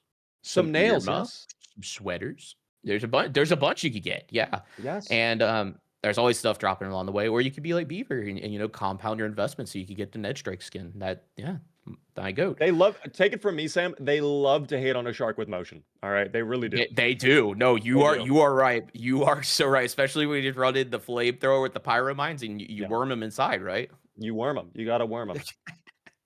They're not ready for it. Absolutely. Well, get your last moments in by typing !join to get in here. This is your last chance to get $5 multi-bucks before our final series after this. Well, not final, or series after this, I guess I should say. So, yep. So go ahead and drop it in. And I think we have a winner here. It looks like Blossom Zoe. You have won the raffle. We will be contacting you via Twitch Whispers, which with your code soon. Amazing. I think we're waiting on word from admin if there's any 1v1s coming up, if there's games in progress or not. We'll stay tuned for that information, but congratulations on getting your $5 multi-bucks code. Enjoy. Yeah, absolutely. We do see, I'm pulling up the bracket here right now, and we do see the 2-0 coming in out of Salmon and Sticks onto Coach Gap. 2-0 out of the Avengers onto Purple Hand Gang. Reminder that Purple Hand Gang was the team that made it through in that Breakpoint match. Most hours going up 2-0 against Dojo, and we do have our final series still underway. So a chance for a Breakpoint match is still alive for our quarterfinals. Oh, that would be so thrilling. We need to see one, Sam. We need to see one. That'd be so iconic for our very first Point Break tournament, having that breaking point match play out. I pray for it. I pray for it, Sam. Okay. I do as well. Yeah, absolutely. And yeah, and it sounds like we're going to go ahead and take a quick break. Do not touch that mouse. Go ahead and get yourself some water, some snacks, or, you know, whatever else you want. And come right back as we'll be kicking things off in semifinals shortly. Don't go anywhere.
Welcome back, everybody, to the battle for Breakpoint. Jumping on board here, I'm Sam. That's Big Bad Beaver. We just watched an absolutely electric match, and it was insane. I highly recommend, if you're just tuning in, to go check out the VOD once the stream is done. It was insane, nonetheless, full of a ton of pro players. Beaver, what are your final thoughts? Oh wow. I mean, that last match in particular, Salmon and Sticks, they were incredible. I mean, the amount of pro players they have on their team, I guess I shouldn't be surprised by that, but wow, they did a tremendous job. And they are moving on to the semifinals against the Avengers. We have Most Hours versus Final Boss as well in the semifinals. It's going to be very exciting to see how these teams perform. But of course, Sam, you and I are going to be stepping away. We're going to be having Sansoyo and Cody take it away for the rest of the tournament. Yep, absolutely. And once again, just thank you so much to Ape Squad. Thank you again, Beaver, for having me on this event. This has been an absolutely amazing thing to plan and run and cast and be a part of. And, I hope we continue to do more events like this in the future. But you guys will be in great hands with my co-host, Cody, and also Sunsoyo from Ape Squad. You guys know him. You guys love him. Take it away, fellas. Yeah, I mean, this has been a crazy tournament so far, Cody. And thank you, Big Bad Beaver and Sam as well, for the amazing first half, starting us off very, very hot in this first Point Break tournament. Cody, how are you feeling right now? I'm feeling honestly just I don't even know if words can explain what I've seen so far, but I am just so excited to be here and have the opportunity to cast the games that we're gonna see. It is insane. I mean, this mode in itself is almost magic that it exists. So yeah. Yeah, this mode honestly didn't really play out the way I would expect. I feel like we would be getting more of those second sections of these maps, and that's really where the standstill would be going. But a lot of the times we're only getting one, maybe 2 points in these matches, and that's really the deciding factor. But this next fight, we're going to be having a great matchup. We're going to be watching Most Hours versus Final Boss, and that's going to be on Final Boss is Kevin Akazo Flamaz, Joe Osif, Calgos Moo, Sanguine, Colgate, and Baron. And that team is very interesting because you have Akazo, you have that goo gun, you can play that stall, you can manipulate the points. But on the other end, you have players with the most hours. I mean, right, Cody? Yeah. Yeah, I mean, Belize, Cafineo, I mean, just Angel, like all really Yeah. good players. I mean, this is going to be a good battle. It's not going to be, one side, just absolutely slamming a team. I mean, we've seen that a lot, but I'm really hoping we see the distance take place, right? We're getting, we're halfway through the tournament. We only have 2 more series to watch. So I want to start seeing these teams really lock in, maybe slow down. We do have that 15-minute timer, but that's a lot of time. That's a lot of time since oil. That's definitely a lot of time to plan your attack. And when you are on attack, it's very important. Play slow, play safe, and get those reses. Obviously, you want to make those moments count in those fights. But on Most Hours, I mean, we got a fortunate Grimlock, Belize, Just Angel, Kip, Spring Hour, and Koi, like you said. I mean, this is going to go down to the wire potentially in this match. But I think we're waiting on the map bans with 3 maps. What we haven't seen Bernal yet. Cody, why do you think these teams are favoring Sis Horizon and potentially Monaco? We saw a little bit of flavors of that, of why Monaco is very, very good on defense last round. Yeah, I think honestly, Bernal's kind of a weird map, right? Like I've played a little bit of Point Break, I'm a little bit of an expert, some might say. I think like that last half, those last 3 points in particular are really, really hard on attacker. And those first 3 points are really, really easy on attacker. So I think they just don't want to take the chance, especially when we're going for such little points here. We just want to get a point. You don't want to give the attacker an easy chance, right? So Monaco, it's easy to hold. You have Church, you have all that height. Sis, you have just all the verticality and maneuvering the box, which is always key. Those are what exists. Bernal is just kind of like a flip of the coin, and maybe we don't want that. Yeah, I get that. It's a little bit more stable, shall we say, on attack and defense. The one thing I do like to note is it's very imperative and very important to attack the right point first, because like we saw in that last match, that B point was the point of attack and the point of contention. You don't want to allow them to set up, bring that out near that border so they can have a easy time defending. You need to attack the points that are very easily set up. So instead of going for that A point, we saw them instead go for B, get that flip, and then take on A, because A is so much further away from that border. You can push it very much easier than the other points. So this is going to be the thing to look out for, is how these teams are coordinating in these matches to see what they're pushing first. Yeah, I think you summed it up perfectly. Like I said, though, I just want to see these teams slow down a little bit. I want to get to that 15-minute mark. There's a reason we have the rule there. I want to see it come into play. But I also want to see the breakpoint happen, right? We haven't seen that 1v1 yet. I want it to get down to the 1v1. Everything is riding on two people. That's what I want to see. I want to see the breakpoint. That's the point of the dirty. That's what we're here for. Well, that's the fun part of this tournament, and it's amazing because you have 7 people cheering you on as you're making that 1v1. Yep. I can only imagine the energy in the background while they're fighting. It's just got to be explosive. Yeah, you have 7 people coaching you. Yeah, 7 people coaching you, exactly. Man, well, and I think we do have the map pick ready just now. It's going to be going to Cis Horizon. All right. Yeah. I And mean, that's- I'm happy to see that map. It is always fun. Yeah, and now we are also going, and that's going to be Final Boss banning Bernal and Most Hours banning Monaco. I guess they don't want to play on that map. Hopefully we'll see it. There's still one more series after this, so there's always a chance in Soil. Always a chance. Yeah, most definitely. But I'm going to be putting these teams in their proper place. And this is a little bit different from every other tournament I've ever done. I have to read off 8 names and put them in the right spot. It's actually very it takes a lot of brain power, that's for sure. Yeah, it's really great when you have to scroll down to see all the players. Yeah. I mean, we're really pushing the limits of private matches here. But I do have a question, right? We've watched a couple games now, and we've watched quite a few games on Cis Horizon. What do you think is, the moves for a defender team, right? What are we trying to do if we're on the defensive team? I think one of the most important part is to slow down that bum rush if those teams are going to be going for that. Then you have to set up the defensive points, drag them out, allocate resources there. It's very hard to judge and guess where the teams are going to be going unless you have extensive knowledge, scrim knowledge, and just map knowledge overall. Because it's such a new mode, it's going to put a lot of pressure on these teams.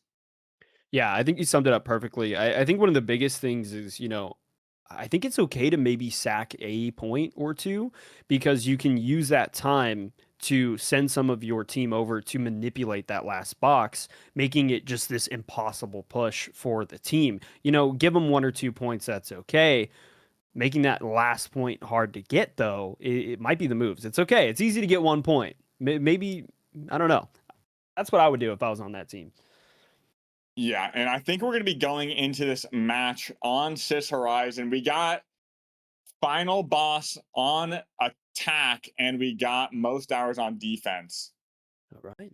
And now we're just spamming my name in the chat, and they're getting censored because my name is censored in chat. We're waiting for the go-ahead on both sides. They are getting ready. So here we go. Let's go. Trying to think what would be.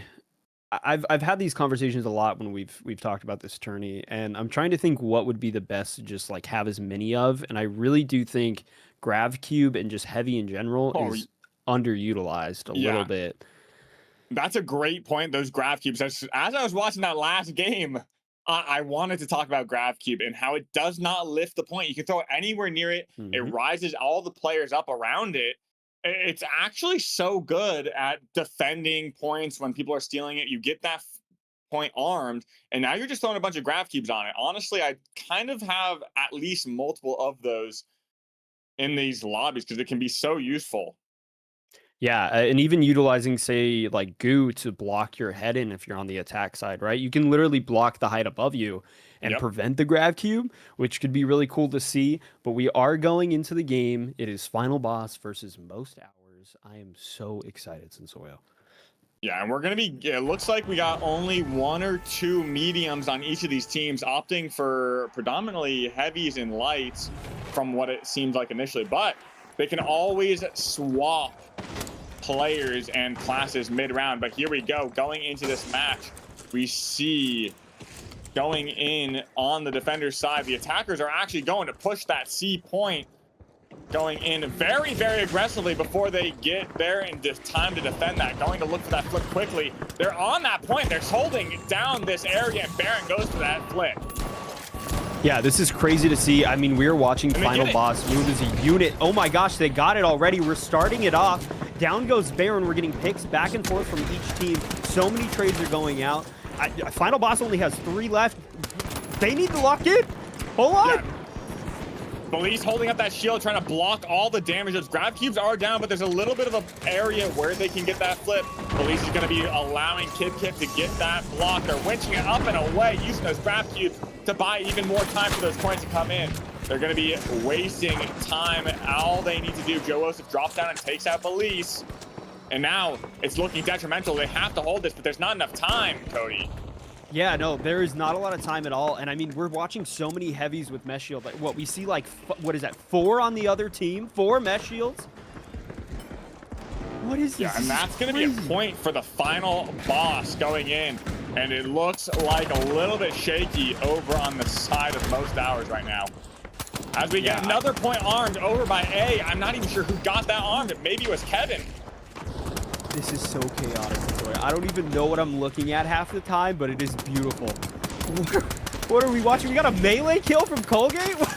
I mean, this is the finals. It's most hours is struggling right now. They're going to be looking for that reset down low. Police is going to find that res, but they still only have a few seconds left to stop this timer, and they may lose another point. This could be detrimental. I feel like final boss is the final boss. Yeah, I mean, they're seeming very hard to take down, which I'm so surprised to see. I mean, they're moving so quickly, which when you have a goo gun and, you know, all the setup, like, you know, Sanguine's known for being on the repeater. I mean, these guys are people that are known to, like, just perch up and pick off the team, but I mean, they're just moving. They don't get it. It gets dropped away. They don't get that arm. And now it looks like most hours is taking control of this fight right now, but final boss is fighting back right now as they're trading out, getting that revive back up for most hours and looking to reset. They're getting control of this ground and this space over on B, and that's the big thing about this is you want to hold this space, but Akaza with that goo gun can kind of just create the cover for himself, Cody. Yeah, absolutely. I mean, that goo gun is something you want to be scared of. Sanguine on the repeater is something you want to be scared of as well. Down goes Baron. We're seeing some picks from just Angel, a lot of picks from the most hours coming out. I mean, this might be where it starts to slow down. You know, Moist, I keep saying Moist, I don't know why, but most hours, right? They are starting to slow down. They're starting to play together, and final boss is showing it. They're getting picks. This might be where things are starting to change. We see a lot of util on the box. This is starting to move. Pyro Mines, C4, Glitch Trap, everything is stacking up on that box, and now, like you said, things are going to be slowing down just because everything's predictable now. They have to go for B, and you just have to hold it down, lock it down, and this may be as far as the game goes, but it's going to be going down to the wire. We'll see if Akaza can utilize that goo to create that space that they need. But we're going to be dropping in. Kip drops in, double dome in sight. Now we're pushing forward aggressively. Joe Wilson may be in trouble, but it looks like a lot of people are dying on both sides of this match. Yeah, I mean, this really is a battle of titans. We're watching the lights battle it out. It is just not enough. Most hours is just fracking out right now. I mean, they are doing so much damage, keeping final boss always staggered and down. I mean, we're seeing so many cool util options here. I saw a data reshaper, thermal bore. I mean, what are we watching? Well, that's the beauty of being able to swap is you can kind of respawn, come back in and counter their defense, which does offer a little bit of advantage to the attackers in that regard. But I think overall the attackers are going to be the ones with this disadvantage generally. But look at this little bit of a stalemate. They're bunkering up all in one spot, the entire team in this room, while we see Final Boss dropping in from above, taking off this high ground, now surgically going in, dodging that RPG. Famas is going to get reset as we push in and back out. They're going to be backed out of the space. This could be dangerous for them as they get cornered into this back room, this classroom right here, because B is a little bit more open. Yeah, I mean, you summed it up perfectly. And one thing I want to point out is that there's only 14 minutes left. We're seeing those trades happen back and forth, but what is important is getting those revives off. As soon as you're out of coins, I mean, it is over. We are battling out. We're seeing so many trades going back and forth. Kazo getting picks with the vehicles. The melee, what did we see? They're dominating. It's just unfortunate. And Just Angel left. They're going to have an opportunity to get the flip, but that goo gun's going to be blocking off all the line of sights. Unfortunate. Goes for that goo stall, but he doesn't get it. And now, Final Boss gets that arm, and now we're just counting down, taking down the time to move on to the next section of this map. Will they be able to get this arm and this explosive off on this point? Or will Most Hours be able to disarm this? I'm really scared, Sensoyo, because that arm takes a long time, right? I mean, getting on there, it's going to take, I think, upwards of like 10 seconds, which is going to be really hard. They need to go for it. Now we're watching it. Police is going for it. The grab cube. Are they going to get it? Down, and Joe Wilson with the charge this time doesn't go for the charge and off. Are they going to get it? Hold on, they it. Oh my gosh! They get the stop, and now they're still in this game. This is exactly where you want to be. You do not want to give up any more ground if you're Most Hours, because if you do, it becomes so difficult to make that comeback in the next round. This is not looking good. There's only 6 coins left. I mean, they have to play so doable. calculated to soil. I mean, yeah, but if any of them get down, there's only 6 coins. I mean, they are one team wipe away. They're now down to 5. One team wipe. That's exactly. But it's not going to be looking good. We got 8 minutes left on this match. I think it's plenty of time to end it without going to time. So we're going to be going in, defending this point. Look at all this debris, and that may cause a little bit of chaos in this regard, but we do have those glitch traps, pyro mines, everything set up yet again. Will we see that data reshape, or will we see that goo going for that steal on that point? Yeah, they need to quickly. There's not a lot of coins. They need to play together. They need to make sure that they're getting those revives and those trades. I mean, we're seeing a bit of a health differential. Down goes Grimlock. We're getting trades back and forth. This is not looking good for Most Hours. There's only 4 coins left in Soyo. They need to go for the arm.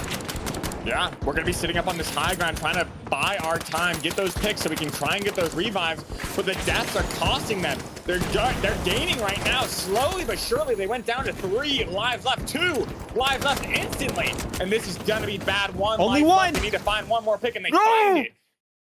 And that's going to be 2 up for Final Boss. This is entirely doable for Most Hours to make that run back. I mean, that was so crazy to watch. I mean, they sat at 6 coins for what felt like, I mean, forever. It was like an eternity. It trading back and forth, getting those reses. I mean, so many great picks from these teams. 2 points is going to be hard to beat, though, Sensoyo. That's good. That's good here. Yeah, 2 points is good, but it is beatable. It is beatable. At least it's definitely tieable. That last point, like we just saw, it's very hard to make your approach towards that last point. On that scoreboard, we see 13 kills, the only double digits in the lobby coming from AO Koi. Well, you know, Kip had the 12 assists. You can't say they didn't contribute. Okay, 12 assists is up there, but look, you got to take what you can get. I'm an assist Andy is what I like to call myself. Okay, so I need to call out the assists. Okay, it's a team game. All right, Sensoyo. Exactly. I mean, you got to take what you got to take right there. So we're going to be swapping sides in this lobby in Most Hours.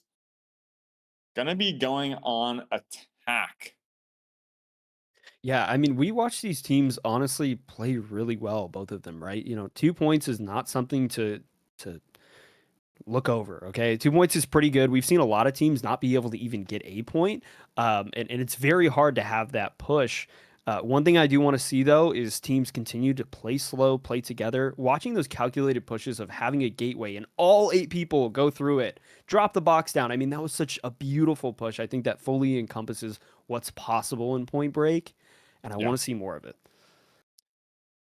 Well, 2 points on to Sis Horizon. Can Most Hours climb back and get those points that they need? Maybe this goes to the tiebreaker. I'm just saying. Maybe the I'm just defenders with that saying. goo gun hold it out. I mean, I know I'd love to see a 1v1. The champions go in. But without further ado, we're going into Sis Horizon, swapping sides. And it's going to be Most Hours on attack. That'll be interesting to see. I'm curious if they will continue to have their 4 meshes. I mean, being on attack will definitely help all those meshes. Got to look out for those glitch grenades. But I mean, you're going to need a lot of glitch grenades to take down 4 meshes. That's all I'll say. Well, that's a lot of them. The nerf. I mean, you only carry 1 in your pocket. So maybe the meshes can make it work. Maybe they're going to swap up their game plan. Bring out some winches. I did see Joe use that winch. Once they got that arm, he was able to winch it out, pull it away, get the stall multiple times. I mean, charge and slam winch, stalling those retakes can be very imperative. How are these teams going to stop or force the agenda on this match? That is the question. I definitely want to see a bit more box manipulation. I mean, there's so many layers on Sis Horizon, so why not, utilize them to its full potential, especially with the grab cube, making the box lighter, being able to winch it easier. That is something I want to see. We continue to see it. Maybe we'll see it some more since OM. Yeah, and honestly, like, this map to me is relatively even. There's not a lot of time for the defenders to set up and get those manipulations going, because we're just going to be rotating in relatively far, and it looks like they're going to be going with the same plan. W King on that C, that Charlie point, which is a great opportunity. We're going to be jump pad RPGing, Belize pushing up front, while unfortunately is going for that take. They are going to get that arm. And now, this is looking pretty good early on for Most Hours, as they do have the advantage. It seems like, it looks like we're going to see the final boss reset as they look to take back C. Yeah, we're already seeing some coins being used here. We're down to 28, but reses are possible unless, no, it looks like they all coined in. So we're already down 2 coins. And so having C armed, though, is huge. What I haven't seen a lot of, though, is splitting the team's attention, right? C is armed. They need to rotate over quick and start arming. Yeah, start arming A or B. Splitting the team's attention. I feel like we're doing those calculated pushes. Wait, look at Akaza. Wait, they're doing exactly that? Hold on. Moving the box across the map. How do you get it even over? You don't need here? a winch. You don't need grab. grab. You just need goo. That's all you need. They moved the point out. Akaza moved the point across the bridge. I mean, this is very dangerous. They need to start finding picks, and it looks like they are. Most Hours going to find the picks that they need. Kip may go to arm that. He's going to hop right on top of that. They will get this arm, if I'm not mistaken. This looks like a pretty good point to hold, and now they're taking a great advantage in this fight. Just W King with 4 SA-12s. Gosh, I mean, we are seeing such great plays from Most Hours. I mean, getting the box out there is huge because it's going to be almost impossible to get a steal. I mean, how are you going to watch it? You have 8 people watching the box. What do you do? This is like that one photo of them building all the construction workers sitting on the edge of the steel bar. This is how it feels right here. They're just sitting there having their lunch, taking a picnic break, gonna get this point on lock as they look to push ahead. And now we're gonna be putting full forces onto A. Going ahead, they have this point on lock, and now this is a very interesting situation. It's a fight. I assume the barrier's right nearby. It's gonna be a very, very difficult situation. But Kip going in aggressively, gonna find a good angle to take it from. He does have cover. The gas goes off. Everything is going very, very chaotic on point A.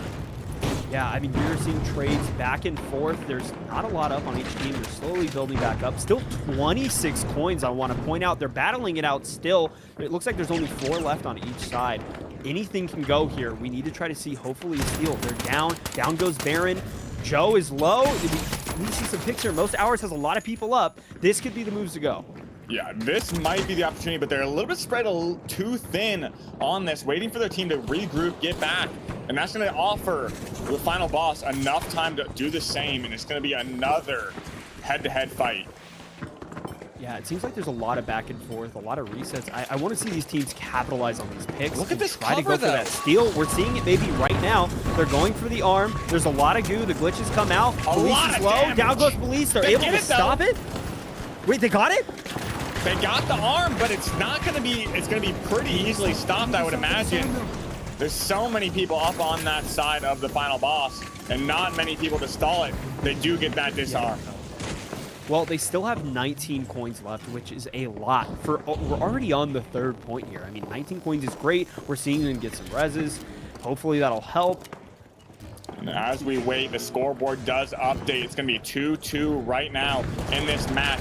Going into this final point, this is going to be the moment, the deciding factor of whether or not we're going into those 1v1s or if we're going to be sitting tight. The coins are falling slowly on most hours, Cody. Yeah, they need to be careful here. While they do have a lot of surplus of coins, they can go by very quickly if everyone's just spamming spacebar like we're watching right now. They went from 19 to 60. They're getting the picks, though. If they can get the other 3 down, they just need to get Kevin, Cal, and Yakazo. Something. This is a great time to go for a steal. They need to try to utilize this. There's so much space here. It looks like they're starting to. They have all the domes down, all the mesh. Down goes the glitch. Someone needs to interrupt it, try to keep them up. And it looks like we got a reset on the final boss right now, and that's not going to be good. This low ground is proving detrimental for most hours. Am I watching an MGL, Sensoil? Did I see that? Hey, honestly, I was picking out MGL in the casual mode of Point Break, and it works pretty well. Once you have that point set up, you can just lob those grenades in, play that AoE just very, very safe, and there's not much you can do about it. Yeah, I mean, it's working great. I mean, literally just raining hell from above, especially when they're so grouped up going for those arms. I mean, yeah, just shoot it into them. You're going to do a ton of damage. Oh, we're going to be going for another flip, but the gas comes out. There's so much stall. I don't know how anyone would break through a final point. It's so hard to make it happen. I think they need to try to move the box, but I don't even know if that's possible. There's such little time to make any sort of play. Honestly, that might be the move. Go for a winch pad away. It's not going to have that much momentum, but moving into maybe a slightly better spot could be the place that they need, because if you move it towards your high ground, you can then gain the advantage yourself. Yeah, I mean, we're seeing a lot of coins go down. They went from 19, and just in the span of one fight, they're down to 10. I mean, it goes like that so quickly. I mean, all it takes is one more team fight, and they can be out of coins almost immediately. Getting the reses are so important here. We're seeing that start to happen. Up to 11 coins now. Getting some great damage with the Kimbo pistols. Kazo special, I will say. Yeah, now we're pushing the advantage over here. I think they're going into the zone to push the advantage. They're looking for a little bit of a flank. You can only spend a short amount of time in the red zone on attack. But now, Grimlock trying to winch that box. It did not move a single bit. Yeah, that anti-grab cube is so important. The domes are coming out. Man, I think it's going to a 1v1. I think it might. Been wanting. We might see it. I'm so happy to hear it. Look at them. Everyone just locked in over in that corner, trying to find a pick. Unfortunate. Goes down to 1 bar, but finds the escape using that goo. And now regrouping with the team. Andrew, and unfortunately healing each other back up. Police gonna look for that steal attempt. He's in a pretty good pocket right now. The nullifier comes out, that dome almost narrowly blocking that in the perfect time. Grimlock's finding some picks, but it's not without any damage to their team. Springhour on it right now. Taking some big damage, some heals coming out. Not going to be enough because there's 8 people looking at you. Yeah, I mean, it's great when you have, 7 other people to help you try to arm the box, but like you said, there's 8 people on height just watching it, raining hell from above, whether it's a nullifier, glitch grenades, I mean, the MGL, like, there's just so much coming out towards you when you try to make any sort of play. And moves a little bit closer. An inch moved is a mile taken, but looks like Joe winch it back. To say about that. Every inch they take, they just get it removed again. I mean, it is almost impossible. It feels impossible. I don't know what they can do. They need to try to get as many picks as quickly as possible, and then hopefully try to split them up. I mean, I don't know what you do here. To destroy the high ground, force them down. Anything really, like, look at them, they're just shooting the goo! They're not even fighting the team, they're shooting the goo! Oh my gosh, I mean, this FGL is coming in so clutch. Down goes Aokoi. I mean, this FGL is crazy. Look how much damage they're getting out. They're all grouped up! They're all like a fish in a barrel! 3 kills from the FGL back to back, and 3 coins left for most hours. Down goes 2 coins. It's just Angel. And Angel might be the last one up, but gets taken out. so what they can do here at Sensoyo is they can just watch bodies now. I mean, there's only 1 coin left. This is going to be really, really bad. I don't know why. Well, coins are only lost when you die, so they can all coin back in and make one last push, but one death is all it takes. You cannot have everyone die. You have to play perfection. Yeah, you got to get the revives up. I don't know. There's no bodies to revive. They all coin back in. They have to play perfection. Who's gonna be the one? Grimlock, half HP, now getting pushed by Joe Wosif. Joe, need to play together. There's so much damage coming out. Colgate gonna be taken out by Aokoi, but everybody's looking pretty healthy on most hours. It's not gonna last long though. There's so much damage coming out. I mean, having a light on your team is it. incredibly scary. I mean, Aokoi is so low, going for the arm. That they need, but they die. No. And we're gonna be going to the champion round. You know, like I would normally be like, oh my gosh, this is crazy, but the 1v1, I'm hyped. I'm kind of happy this happened. Wow. Oh man, this is gonna be crazy. The question is, Sensoyos, who do you send out? If you're both of these both of these teams, who do you send out? You get one champion, and they have to win the one. This is down to the wire. It is a 1v1. I mean, looking at the scoreboard, though, we saw 10 kills from Sanguine, 11 kills from Baron, so much damage from the final boss. I mean, it was crazy. I mean, we saw a lot of, I think, struggling to get damage from most hours there, which makes sense, right? They had that height. They were constantly just laying damage into most hours, and they were really struggling to find much of anything. This is crazy. We're going to a 1v1. Oh my gosh. I don't know what to say right now. The 1v1. I wonder, you know, call me crazy. I think you send Akazo in. And so the format basically goes, because they ended up tied in not the final round, not the winner's grand champion, they're going to be sending ahead one player to represent the team, play champion with 7 of your teammates watching. It's going to go down to the wire, 1 round of TDM. Winner takes all in this TDM. Who are these teams going to be joining and sending out there? I think I sent out Akazo. I really mean it. I think you sent out Akazo. I know it sounds crazy, but the goo and the 1v1 would be kind of crazy. Champions. Sorry. No, you're all good. I think, yeah. I think honestly, like, I think we send out Akazo if I'm that team, right? Like the goo, I think is going to be so great in a 1v1. I mean, the Deagles are actually pretty solid as well. Granted, they could go, you know, maybe like a light. I mean, there's just so many counterplays you could build. I mean, I don't even know what to think. Like, okay, I have a heavy, I can go just like really, you know, really scummy. You can go like total invis with the SH 1900. I mean, there's so many opportunities. I want to take a look at the exact rosters and really think about this. So final boss, I think you send in Sanguine or Akazo. I feel like those are kind of your goats. Those are the champions that you want to send in. If you're most hours, man, that is really tough. I'm trying to think what would be the best for most hours here. Maybe Belize or Kip. Chat, what do you think? If you're both of these teams, who are you sending in? Who's your champions? Who are we rooting for here? I'm looking in. I'm seeing Sanguine. Yep. Sanguine seems like the moves. I'm saying Sanguine's the moves here. Put in the cow that goes moo. I'm saying, honestly, that might be a good choice. Send in me. Okay, I'll walk in. I'll let him know. I'm going to get in there. I genuinely, like, okay, I've been playing a lot of Gugun recently, and being able to like stall yourself almost is really good. And I think in a 1v1 scenario, I mean, just having that goo gun, you can, you know, even run like winch if you wanted to, would also be really good. I mean, it really depends on what your team is running and trying to, I guess, get in their head and counter that. It's very interesting. I'm seeing a lot of Sanguine, a lot of Aokoi, just Sensoyo and Cody. That'd be a cool 1v1. I actually don't know who wins that. I think Sanguine would be so good. I mean, the repeater, that guy's crazy. He's been in our power shift tournament before, and that guy is genuinely so scary to watch. I mean, he's insane. Get Beaver on. We can get Beaver in. We can get him. We can bring him back.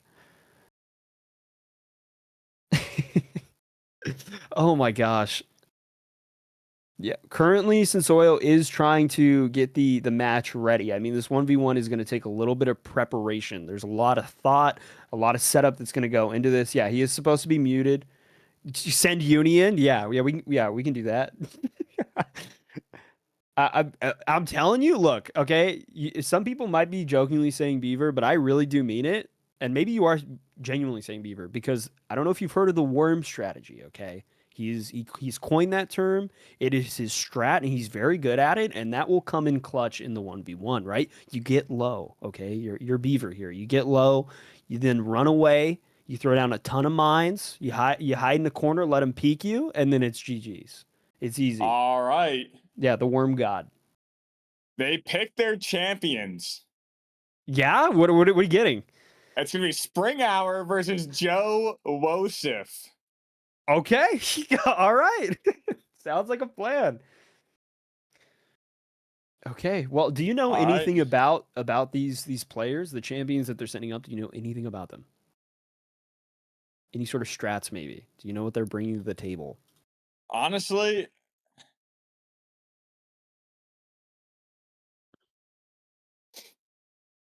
I have no clue who is going to be what we're going to see. Honestly, I could see a heavy 1v1.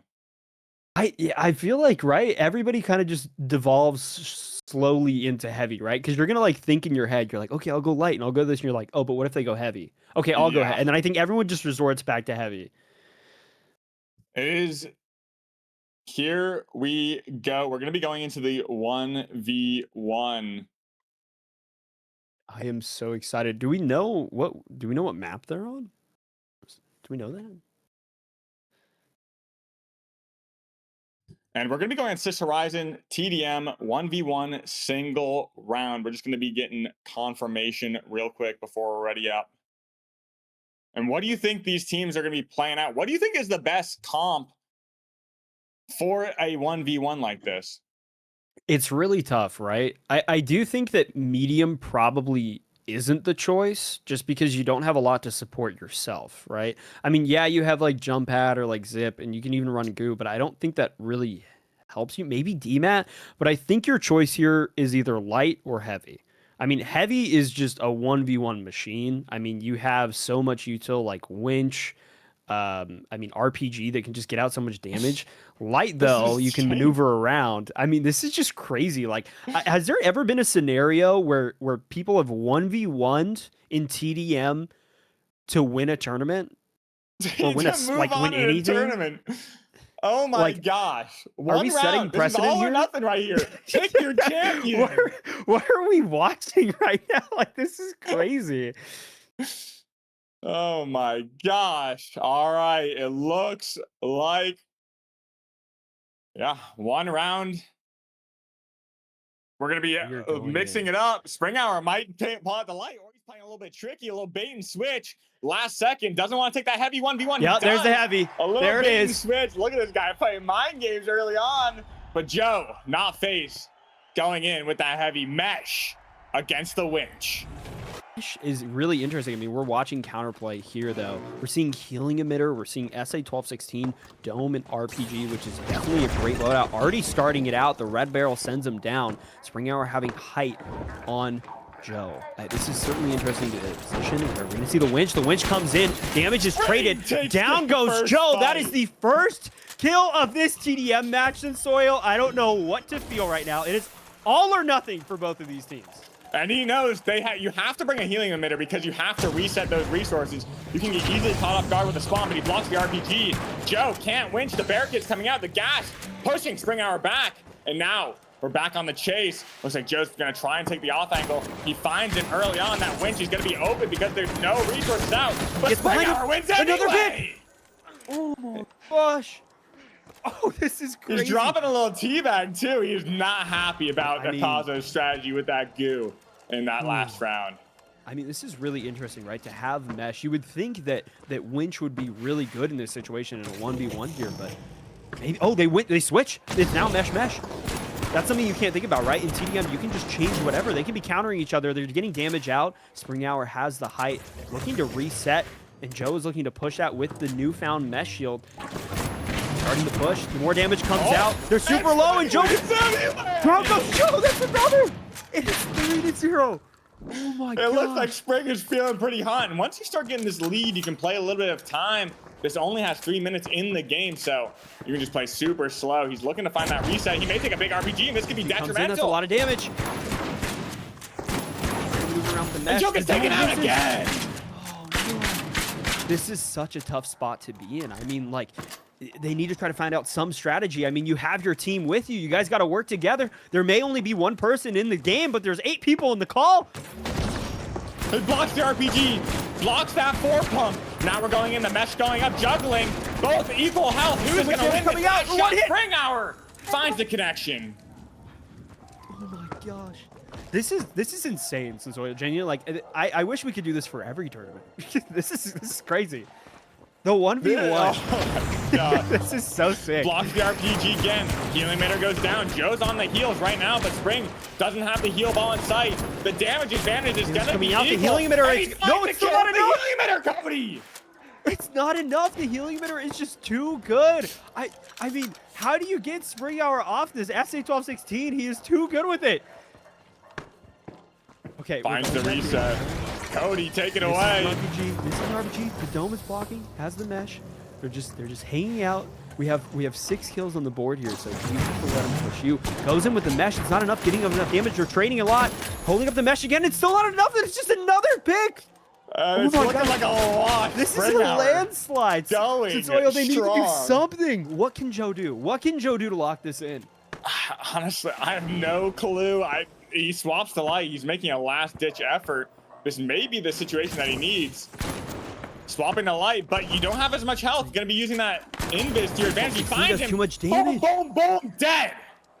Oh my god. I don't know if light's the option here. I don't know what is at this point. Maybe looking for the glitch on light might be good, but the SA-1216 is so good in a 1v1. I mean, this is what we talk about, is that heavy is kind of king in this situation. It looks like they went back to heavy mesh. We're watching it start to play out again. Maybe looking for an RPG. I'm not too sure. Crossing the gap, trying to get height. Gets a good RPG off, but it's not enough. He blocked it, and there's not. This is insane. Joe is fighting up against a brick wall. Spring Hour. Gosh, they need to do something. They have 8 people in the call. We got to work together. Coach them to victory. He's on the low ground right now. He's pushing He's up. getting so much damage in already. Util is down for Spring, so that is the advantage that Joe Finds has. the Down dome. goes the dome, getting great He's damage. swimming. Hold on. Need to be careful. Push the advantage here. Both equal Joe, health. A lot they of damage find it. coming in. Come on, no! One more shot. And Spring proving dominant yet again. Maybe a clean sweep. And Spring is looking for that the spring cleaning, shall we say. This is crazy. I mean, the problem is now there's only 20 seconds left, and I don't think there is a chance. I mean, if I were Joe, I'd at least try to get one on the board. They're getting damage out. The mesh is But coming Spring in. gets There's so much damage. It's just not enough. Oh my gosh. And that is our winner, I think, with only 5 seconds left on the board and 11 kills. And most hours taking it. Moving on to the next round in that 1v1 Spring Hour. Wow. This is crazy to watch. I mean, when has there ever been a time where 2 teams are duking it out 1v1, their entire team's my watching everything on the gosh. line? I mean, if you look at me, I look flustered. I don't like this is crazy to see. I'm tearing up. Oh my God. And a clean sweep too, which is impressive. It is insane. I mean, to have that many kills, it's just they had to pull something out. I mean, I wish I could have. I don't know. Hindsight 2020, but it was insane nonetheless in Soyo. And we are moving in to what I think is our final game. Am I correct? Our final series. Yeah, but I think we are waiting for one match to finish. So as we cool down from that match, do we have a raffle, Cody? We Is that do have a correct? raffle. You are absolutely correct, Sensoyo. We are giving away a $5 multi-buck code to anyone in chat. Exclamation point join as soon as you seen the raffle start. As soon as you seen that raffle start, exclamation point join. Keep your eyes peeled. Yeah. So as soon as that raffle starts, it's gonna be exclamation point join, as Cody said, and this could be some multi-bucks heading your way. Shout out to Embark for giving us some codes to give out. Shout out Embark, really supporting the scene. I mean, ever since the major, it's been amazing support from Embark. I mean, even before then, they were there, tried and true in the scene, helping out Ape Squad, PHL, all the small tournaments, getting them uplifted. I mean, they've donated to us before, and it's fantastic to see them supporting the scene. And I mean, Embark's just amazing. Amazing people that work there. But exclamation point join. Join that raffle and Get in get there. your opportunity to get a multi-bucks code. It's going to be amazing to see who wins this raffle. We got plenty of people in the chat. Right now, we got 220 viewers, which is insane, Cody. Yeah, I mean, just thank you to everyone. Even if you aren't watching this stream, you don't hear me, but I'm speaking to you through the digital waves. Thank you for just participating, being here, enjoying the time. I mean, this is just such a great tournament. Shout out to, shout out to me. I want to give myself a shout out. Shout out to Ape Squad. Shout out to Big Bad Beaver. Shout out to everybody. I mean, genuinely, thank you for being here. We can't do it without all of you. I mean, this is just such a cool thing to be able to do. I mean, yeah, I'm just so excited to move into this. Music last note match. word, Resident Goat. Whoa, W's that's in the crazy. chat. W, Community manager W for Ape word. Squad. Plenty of help in the scene. Amazing art. So if you want art made, hand-drawn art, amazing work, reach out to Let's Word. go. Let's go. But that being said, I think we're going to be heading to a quick break as well, Cody. Going to be coming back with the finals. I'm excited. The battle I'm for nervous. Breakpoint. A lot of So emotions. we'll catch you there.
we have a very, very special treat.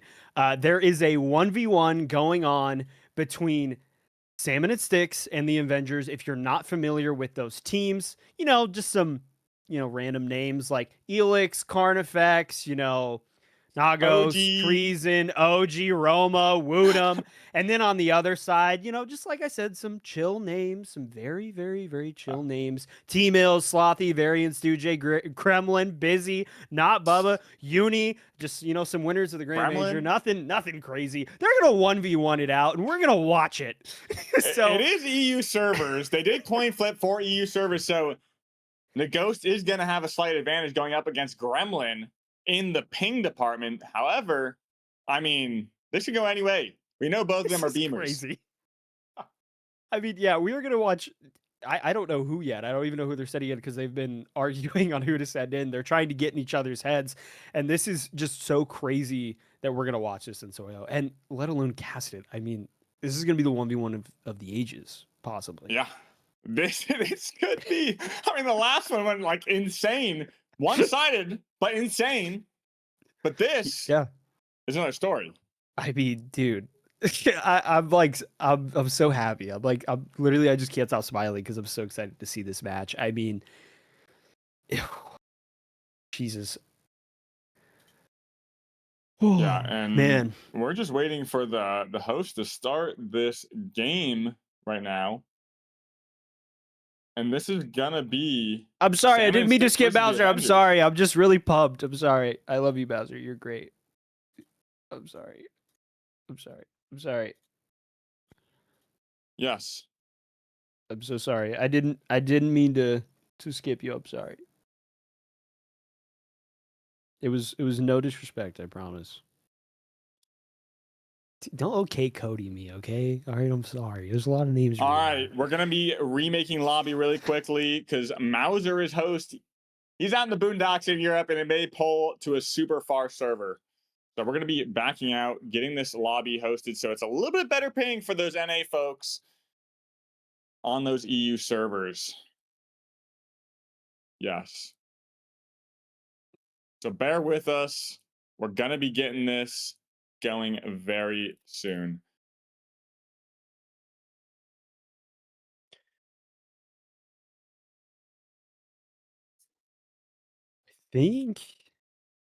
Yeah, I just want to say again, I'm sorry, Mauser. All the love. I'm sorry. The team captain of the Avengers, assembling them all. We need to utilize. I want to see the utilization of all 7 coaches on each team. Okay, this is where you lock in, guys. Okay, you have 7 minds. And yeah, this is gonna be it. Double checking the server, and we're gonna go in. Yeah, this is gonna be crazy. Waiting on, here we go. Team Deathmatch, Sis Horizon, Standard Issue, Sunny, TDM. Choose your champions. This is the moment we've all been waiting for. Oh man, Ghost versus Gremlin. dude, what a EU crazy servers, albeit, matchup! though. Oh my gosh, what a crazy matchup! This is gonna be wild. Oh my gosh, this is insane. Another 1v1. This is the third 1v1 of the day, I think. We did miss one earlier between our Pika. I can't remember who they were facing in that 1v1. But here we are. Maybe he's doing some bait and switch like some spring hour tech. It's possible. I mean, we're going in. But it We're may be gonna a gentleman's see. heavy. Oh, any bait and switch? I'm just waiting for it. Winch. But now we're going to be going in the heavy 1v1. Winch from both sides. It can be good for heavy 1v1s. I mean, but we saw Spring Hour do very, very well against Winch, against Joe, walking all of it. Yeah, I mean, the mesh is definitely not something to count out. It's really great, but I don't blame him for running the winch on both sides. Barricade's interesting, though. We see the Goo go down. Great RPG, knocking them down a level. We have great height here from Gremlin. Trying to get a winch. Misses the winch on the barricade. Both misses the winch. SA-12 16 shots are going out. So much damage. They're both low. The RPG. It's a trade? Tied up. Okay, we're already starting off 1-1. insane. 1-1. Now we're going back in up on this high ground. This is where most of the fights are going to be playing out, up on this height. You don't want to be on that low ground. You don't want to give them the opportunity to RPG you. A barricade blocks the RPG. And now we're dropping down to the low ground. No Ghost. Sitting in that dome. Both players just buying their time, looking for that reset, using that to get back up. But Gremlin going to the winch, and a winch comes out from the Ghost. But Gremlin gets some good damage. Gremlin's on the back foot right now, and an RPG takes out both. A trade again? Again, Cody. What is this? I mean, I guess that's the best outcome for you, right? If you don't want to win and you don't want to lose, I guess we can take a trade. What happens here? What happens if they tie? I mean, we go to round 2.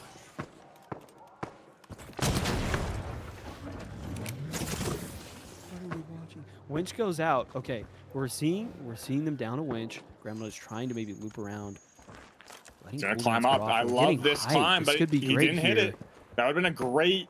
Unable to hit it. Playing incredibly slow here. This is smart, right? It's 2-2 right now. Any pick can be very big here.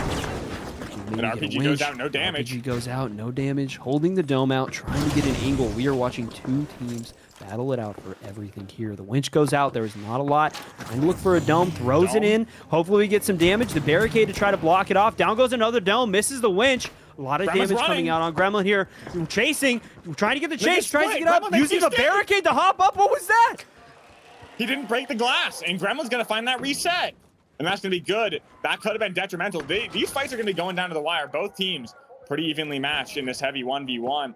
The Ghost having a little bit less experience, but having the ping on his side. Gremlin known, tried and true, one of the best heavies in the game. Crazy taking zip up. Hits the winch. Hold on. A lot of damage coming out. Hits the counter winch. So much damage. Is there going to be a trade again? No. Gremlin is able to get it. It is now 2-3. This is very big here because every time they get a kill, that is a lead building. There's only 2 minutes left in the match, so every kill matters here. This is 2 minutes left. This is insane, Cody. This is absolutely insane. Now, Gremlin might just be hiding at this point, rotating around. He may actually play his advantage. He's playing very defensive heavy. He does not want to take a fight if he does not have to. Getting that 1-0 lead could be good. You have the lead, yeah. On EU ping, this is a great play. And the Ghost just waiting for the fight, I guess. He doesn't want to be smart. No, run down the clock. Run down the clock. This. You have the lead. I will say, anybody in chat, now is the time to clip. This is going to be insane. This is a battle of some of the best players in the game. I mean, get your clips ready. I mean, this is insane. We're watching, slowly taking positioning. You have to kind of, make a play here, right? There's only 1 minute and 30 left. It is 2-3. I think he spots him. It's starting, breaking the glass. This is really great play from Gremlin here, right? Just holding out, letting them push you, looking for the RPG. Great here on a height. Hits the RPG, a lot of damage come out, and the winch too, and down goes another. And this is where the snowball starts.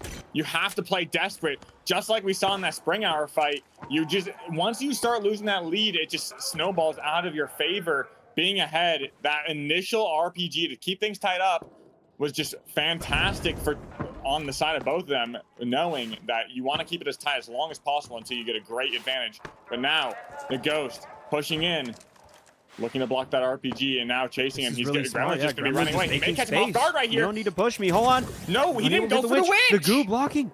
We need to make a move. There's only 40 seconds, and they have to get 2 kills. A big RPG gets the damage off, but he drops.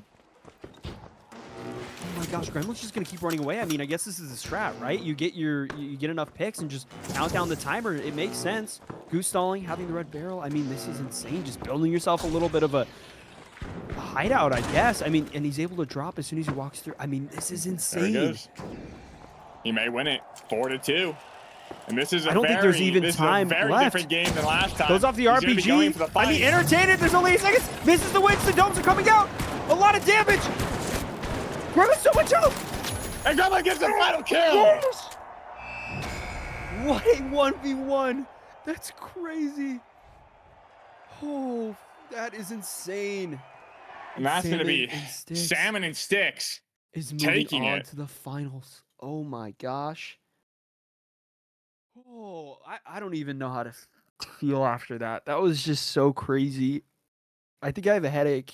Senzoyo. That was a lot. That was a lot. That was crazy. So Yeah. okay, so salmon and sticks. Sorry, I need a second to just recollect myself. Salmon and Digest it sticks. all. Yeah, salmon and sticks are moving on, right? And Yeah. now we are at the final series of the day, right? It is salmon and sticks versus moist. Or, I keep saying more. Why do I say that? You take it away. I'm done. I give up. It's salmon and sticks gonna be facing off against most hours in that final round. I mean, both teams clutching it out in those 1v1s, but in this final, there's no 1v1s to be had. We're gonna be playing over and over and over and over again until one team decisively wins more points on an attack and a defense. Yeah. So I mean, this could go the it could mile. go the distance. Could be short. There's no think time we'll- limit you either. think we'll This is beat going the, down to this is going. We can beat the major qualifiers on time. We only need like 9 more hours? I mean, we've seen. I think, it right? could happen. It could happen. We could go into tomorrow. We're staying here all night. Let's slow down just a little bit, okay? I have work tomorrow. Oh man. All right. Well, if we do have an updated bracket, let's take a like we look do. at that right now, so we can kind of digest the salmon and sticks. So most hours, salmon and sticks. I mean, these are two great teams. They have both worked incredibly hard to get here. Just to give an update on the rosters, right? Okay. We have most hours. We have Aokoi, Grimlock, Belize, Kip Kip, Unfortunate, Caffeineo, Just Angel, and Spring Hour. Moving over to Salmon and Sticks, we have T-Mills, Slothy, Varian, Stujay, Gremlin, Busy, Not Bubba, and Uni. Now, these teams are both incredibly stacked, and you might be looking at some of these names and saying that Salmon and Sticks is might have a little bit of an edge here, but it really is up to any team here. Okay, I mean it is Breakpoint or Point Break. Sorry, I know we're battling for Breakpoint, but we are playing Point Break, and it is really up to any team here. There are so many different strats that you can do. It is not just a skill check here. Strategy is everything. You can waste down coins. You can maneuver the box. You don't even really need to fight all that much. Well, I do kind of want to take a look at their journey and who they had to fight through individually. Salmon and Sticks fighting against Need Name, and that's kind of a team that was put together in the last final second. So they had a little bit of a challenge going up against Salmon and Sticks on that first round, but Salmon and Sticks felt the pressure going against Coach Gap because that team is most definitely stacked with names like Lamp, already IRL. We have Normalize on that team. So they had to fight against the odds, making out and then facing it up against the EU Demons on the Avengers, winning it out in that 1v1. But over on the other side, we have Most Hours taking their journey against Louis Boulin, a great up-and-comer in the content field. We have Dojo, led by Numb as their team captain, Honorful, Rotten, and Healthy, to name a few on their team. And then Final Boss, we did watch that game. It's down to the wire, winning in a 1v1 versus Spring Hour versus Joe Wosif. Most Hours now facing up against Salmon and Sticks. Yeah, I mean, an absolute journey to get here, and we are going to see it all come together and culminate into what is going to be an insane match. I don't even know what to say. I will say I want to see Bernal. I'm gonna start with that. Can we get some Bernal? I do think that's exactly. Are we moving over to the map bands? Or am I gonna? You gonna tell me something? Bands. We have them, and just like you wanted, we have Bernal. Oh, okay, perfect. There we go. W. And we have Salmon Sticks banning Sis. We have Most Hours banning Monaco. That gives you any insight to what they want to avoid. There you have it. Yeah, that'll definitely be interesting. This is the first time that we are seeing Bernal today. So it's really going to be interesting. I mean, I talked about it before, but I want to bring it back up, is that Bernal is kind of a weird map. It's really a coin flip, right? The later half of the map is incredibly defender heavy. And the beginning half of the map is really, really attack heavy. So it could really go any way, we might see the game move a little bit further past those first 3 points. We've kind of see like it gets really hard once you only have one POI, right? Once there's only one box left, everybody is all looking at the same point. It is 16 total players duking it out for just one POI. That is so much going on. So what I want to see here is using how many people you have on the field to your advantage, right? Splitting attention. We haven't seen a lot of that. We've seen a lot of calculated pushes together. And I think that's why we've only been stuck in these first 3 points. Once you have it locked, send one person, literally just one guy, send him over, activate the other one. It is so easy to arm and it's relatively quick, but it's incredibly slow to disarm. So if you manipulate that to your advantage, having multiple POIs at once, multiple boxes active, we could see this move a lot further. I don't know if this is the team to try that against, but it's certainly possible. So I think Bernal is the map to do it as well, with so much open space, so much maneuverability available. I mean, we could see a lot of dash pads, a lot of gates. I mean, there's just not a lot of verticality. It's really just everybody's duking out on one plane. Not a lot of layers either. So maybe we'll see some different plays as well, more long range. Maybe we'll see a lot of people just duke it out under buildings. Who knows? This is certainly going to be a match in soil. What are you looking for? What are you hoping for? Honestly, I think it's all about coming out of the gates very strong on attack, and trying to get that point early on. I'm not sure where the spawns are entirely for attack, but I do know defense spawns pretty split initially. Their forces are split from one side of the map to the next. So that's going to be very, very difficult. But we're going to be seeing Salmon attack first. And that's going to be pretty... It will be interesting. I might be wrong, and people in chat can correct me, but I think Bernal is technically the biggest map for Point Break because of how separated some of these points are. I mean, like I said, Bernal just is like, this is the map where it's kind of attack heavy in the first half, and then it becomes very defender heavy in the latter half. So I think it's like A and C are almost or over 200 meters away from each other, which is just, there's a lot of space to cover on this map and not a lot of verticality or movement to get around. So we're going to see a lot happen on this map. I mean, I'm so excited to see it. It's very different than the other ones we've seen. Monaco is very, tight, a lot of height, and it's just kind of holding people out of line. Sis is just kind of chaos. I think that's the best way to explain it. There's just a lot going on. And Bernal is going to be kind of where it all culminates into how good you are as a team. So we will see that. It's a lot of coordination. But, I mean, these are some of the best of the best. They've made it here. They've worked hard to get here. So this will be the team that will have that sort of coordination. Ooh, man. I'm trying to think what would be... Is there any you want to see that we haven't seen, like gadget weapon-wise?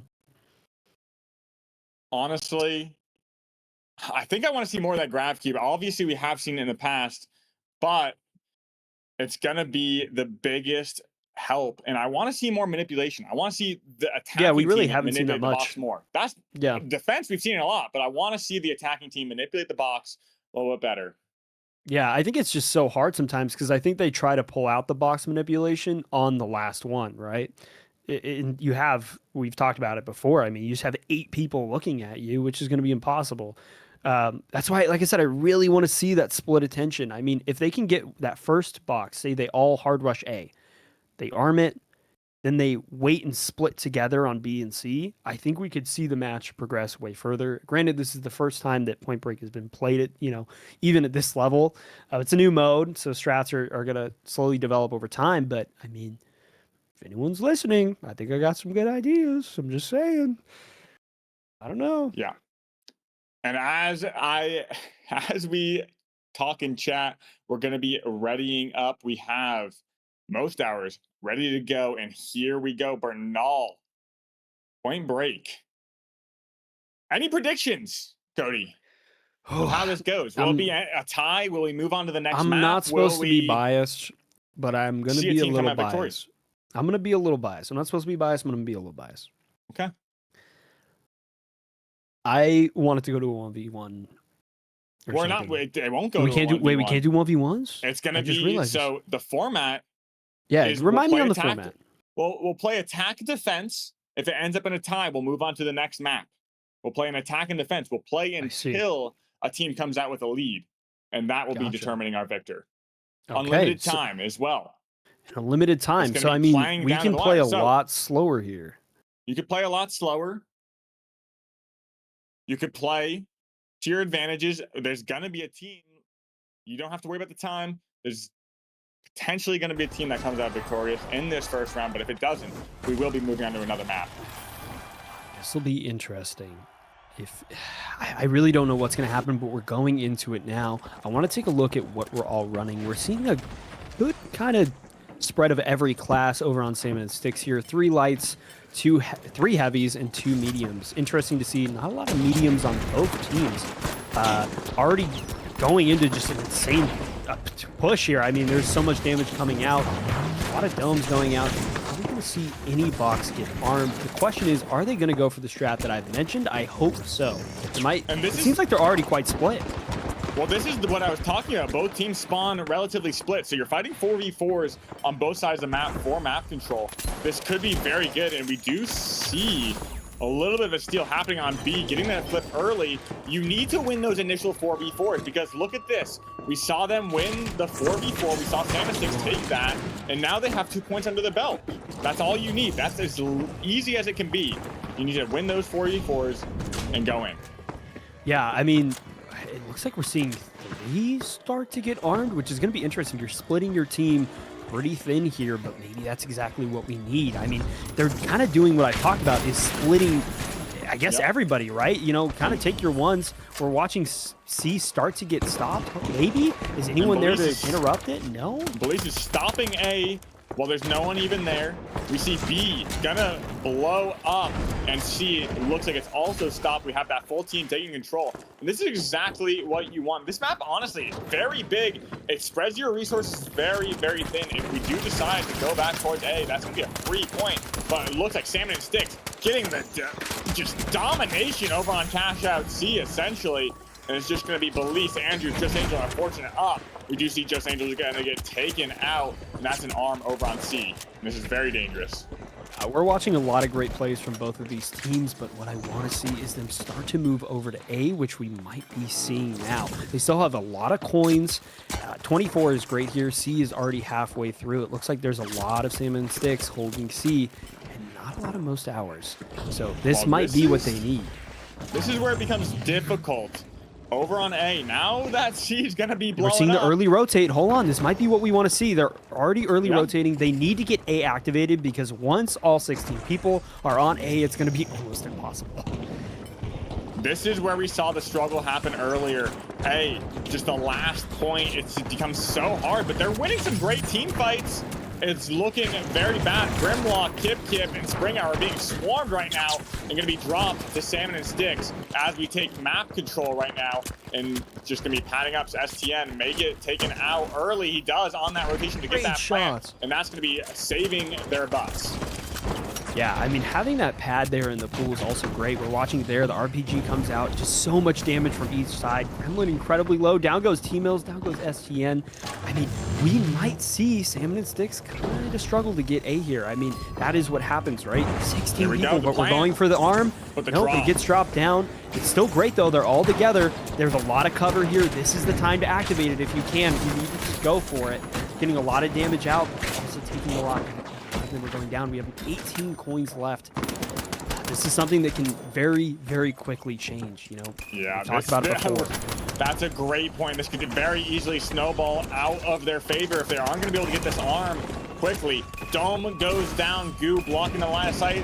Going in. Kip may actually get it, and they do get the flip. They got the arm. Able to stop that. The gas goes off. This is going to be difficult to get this stop. Salmon and Sticks working very hard right now to get this advantage, and it's going to take a lot of pressure, a lot of pushback from most hours as we pad RPG up. STN gets winched out by Spring Hour, going to be taking out this advantage, and it looks like the fight's going back and forth. No team can find this advantage, but it looks like Salmon and Sticks is finally pulling away in this fight with only a few moments left. Police tries to hop on it. They need to be quick. Hail Mary to say. this is insane. I mean, Salmon and Six are getting so many great picks. I don't even know if they have time to disarm it. It looks like it's not. We're moving on. They're already at 3 points. I mean, this is going to be crazy, Soyo, because this map, the further you get, the more defender heavy it becomes. I mean, this is going to be insane. Well, I mean, this is why Brunel is a pretty good map. It spreads your forces thin initially, and it offers attack a great opportunity to take it. Hopefully, even on the flip, we do see most hours can make this run back. Take some notes right now early on, but as we go on, going in first can be pretty advantageous. We're going to be going in. The points are live as most hours tries to take off this high ground, but it's not looking good. They're being dominated. Can they make the run back, Cody? I don't know if they can, and I want to point out they are currently at 31 points, which, if anyone isn't aware, once you complete the 3 objectives and move further on into the map, you are given a surplus of coins back. So, I mean, this is also really great for them. They are essentially restarting the game, and now they're starting to arm D and getting that momentum that they need, and most hours need to lock in and try to do something here because they will continue to gain points. Yeah, Varian gonna find that res as well to boot. He got the steal, got the res. We're getting back up, and Salmon and Sticks are making a fillet out of this point over on D.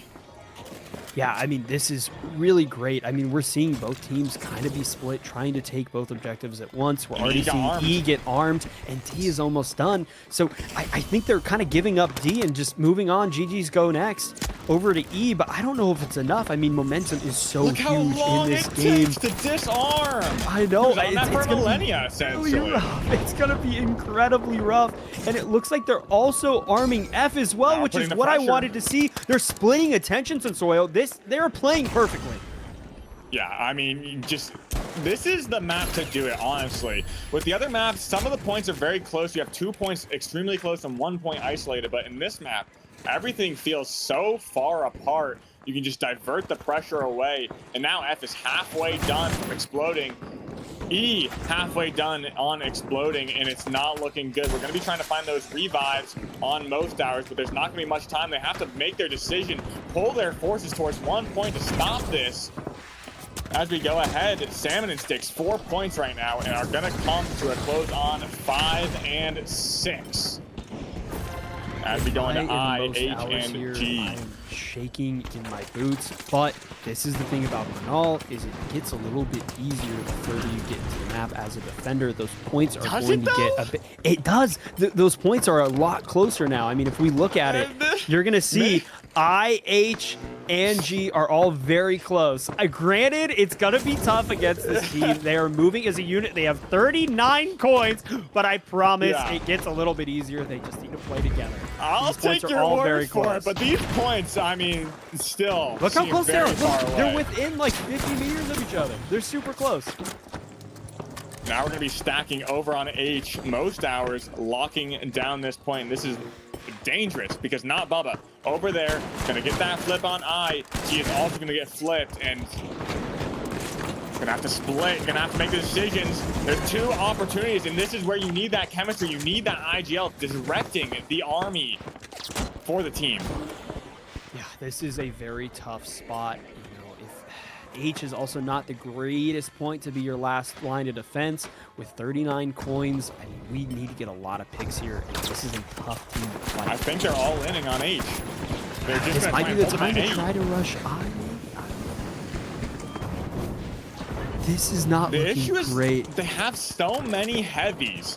How are they going to have the ability to rotate so quickly? H going to try and lock it down, bunker in. I mean, holding them at 8 could be the move, trying to get this down to the wire.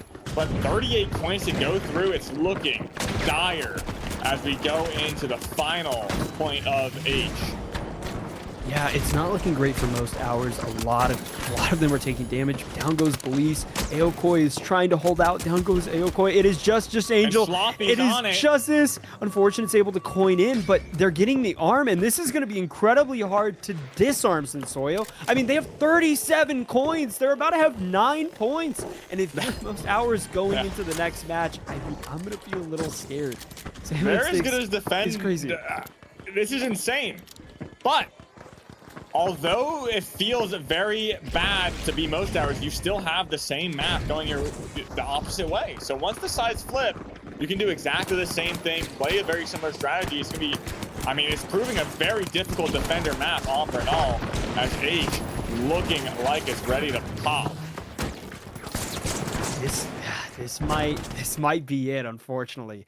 But moving on, we're gonna switch sides, and most hours is gonna have to try to match the energy. I mean, 9 points is quite the hill to climb, Sensoyo. But if you are most hours, what are you looking for? What do we need to change here? I think you need to play a very similar strategy of diverting the attention. That's the biggest thing. You put the pressure on early. As I kind of spoke on initially on that initial fight, it was a 4v4. You have to win those 4v4s, and then you can push your advantage really easily. If you lose those 4v4s, it can be a little bit more difficult to pile on those points, divert the attention away. So that initial fight is where you need to win it, it seems. Yeah, going into the scoreboard, I mean, we see Stujay with a whopping 14 eliminations, Bubba not too far behind with 12, and Varian with 10, STN with 11. I mean, this team was absolutely fragging out. And we can see it from the scoreboard that most hours was kind of struggling to get that damage in, and a lot of those picks that are needed when you're on defender side. You got to get those kills. I mean, unfortunately, was able to get 10 and a lot of assists. It looks like they were playing together, but it just wasn't enough. You got to get those elims when you're on defend. Yeah, the elims matter a lot, and the fights were going very easily in the way of Salmon and Sticks. And they need to turn it around. They need to push just as similarly as Salmon, because their strategy was hugely pivotal in diverting the attention. And that's what we're going to be looking at in this next game. Yeah, absolutely. I think someone in chat brought a good point, which there was not a lot of cash out manipulation, like the cash box was not really moving much at all, which, in Bernal, it can be a little tough. There's not a ton of great places. I mean, I don't know, maybe you could winch it out maybe into like the alley, or there's a lot of open space on Bernal, but it's kind of hard to get it there. I don't know. I feel like getting the setup though on this map, because the spawns initially force you into 4v4 fights. Yeah. The manipulation really hinders on winning that fight. So as a defender, that's what you're going to be looking at. Yeah, absolutely. I mean, I think just bunkering down and picking a point, kind of something that I mentioned before, where I guess sacrificing one of your points to be able to regroup and try to get one that is really good for you. I mean, set it up, maneuver it as much as you can, might be the strat here. I just don't know what I'm gonna do if I'm most hours though. Can they do definitely got to Cody? just lock in. What do you think? I think they are more than capable of doing it, right? I mean, both of these teams have gone through so much to get here, right? And I mean, these are some of the best. We've watched them do it, and I think they can do it again. That's what I think. I have to note, every point matters, Cody. The energy, the excitement is going to be there on every single take. Every take means one step closer to tying this up. Yeah, absolutely. I mean, it is going to be a battle, and I think most hours can do it. Yeah, and we're going to have to pause this match because we did have a crash as soon as it starts. So we're going to pause it instantly. That is A-okay. So we're going to be waiting to see if they can rejoin the lobby. We have to remake.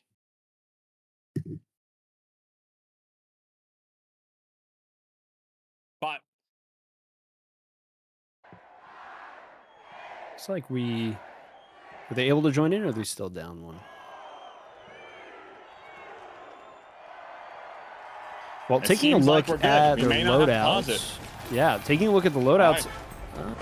Not seeing too much different, I feel like. It seems like a lot of the same class disparities there. It's what? 3 heavies, a lot of mediums. I'm seeing a big change here. A lot of mediums, a lot less heavies.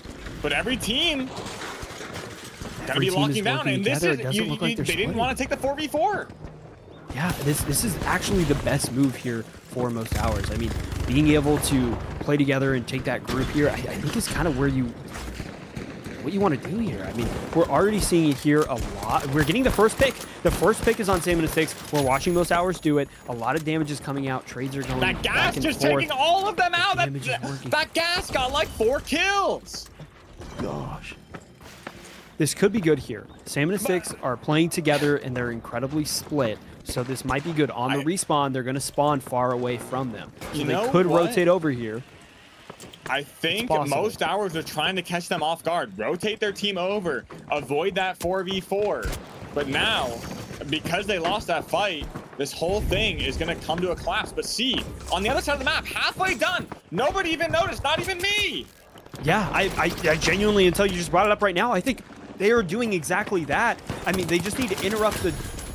yeah, they were able to interrupt it. I think they have C. This is huge. This is already a point. This is going to turn the tide. This is going to turn the tide here. They're already playing great. They're splitting attention. This is what they need to do. It does not matter. They still have a ton of coins too. I mean, they're doing great here. I think this is what Just Angel might get it. He's gonna be going in. Nobody's even there. It doesn't look like anyone's at B. This is working perfectly. They're diverting attention. This is exactly what they needed to do. Is this the strategy that Salmon is taking? Just lock down A, goo gun the box. Look at this. They're just goo gunning the box over.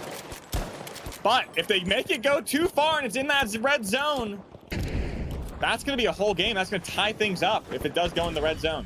Yeah, they need to be very careful with manipulating the cash box here. This is going to be tough, though. Salmon and Six looks like they're bunkering down. They're saying, you know what? You can have those 2 points. We're going to keep that last one from you. And that might be the strat here. I mean, and there goes B. That's they're 2 bunkering points. up. This is going to be tough. You know, we've talked about it this is before. looking pretty 16 dire. players all on A. It's going to be tough to do much of anything. I mean, this looks like the major quals when we're building what looks like a fort over on A. I mean, I don't know what's going on. This is Minecraft. I guess they're just building it up. I don't know. This is going to be interesting, and Most Hours is going to have to lock in and try to make something happen. I mean, with how far the box is, yeah, and I'm not sure where that barrier is. We can't see it. Wait, hold on. They're behind. Wait, hold on. They're going behind Salmon and Sticks. They're completely behind them. Hold on. They find some picks.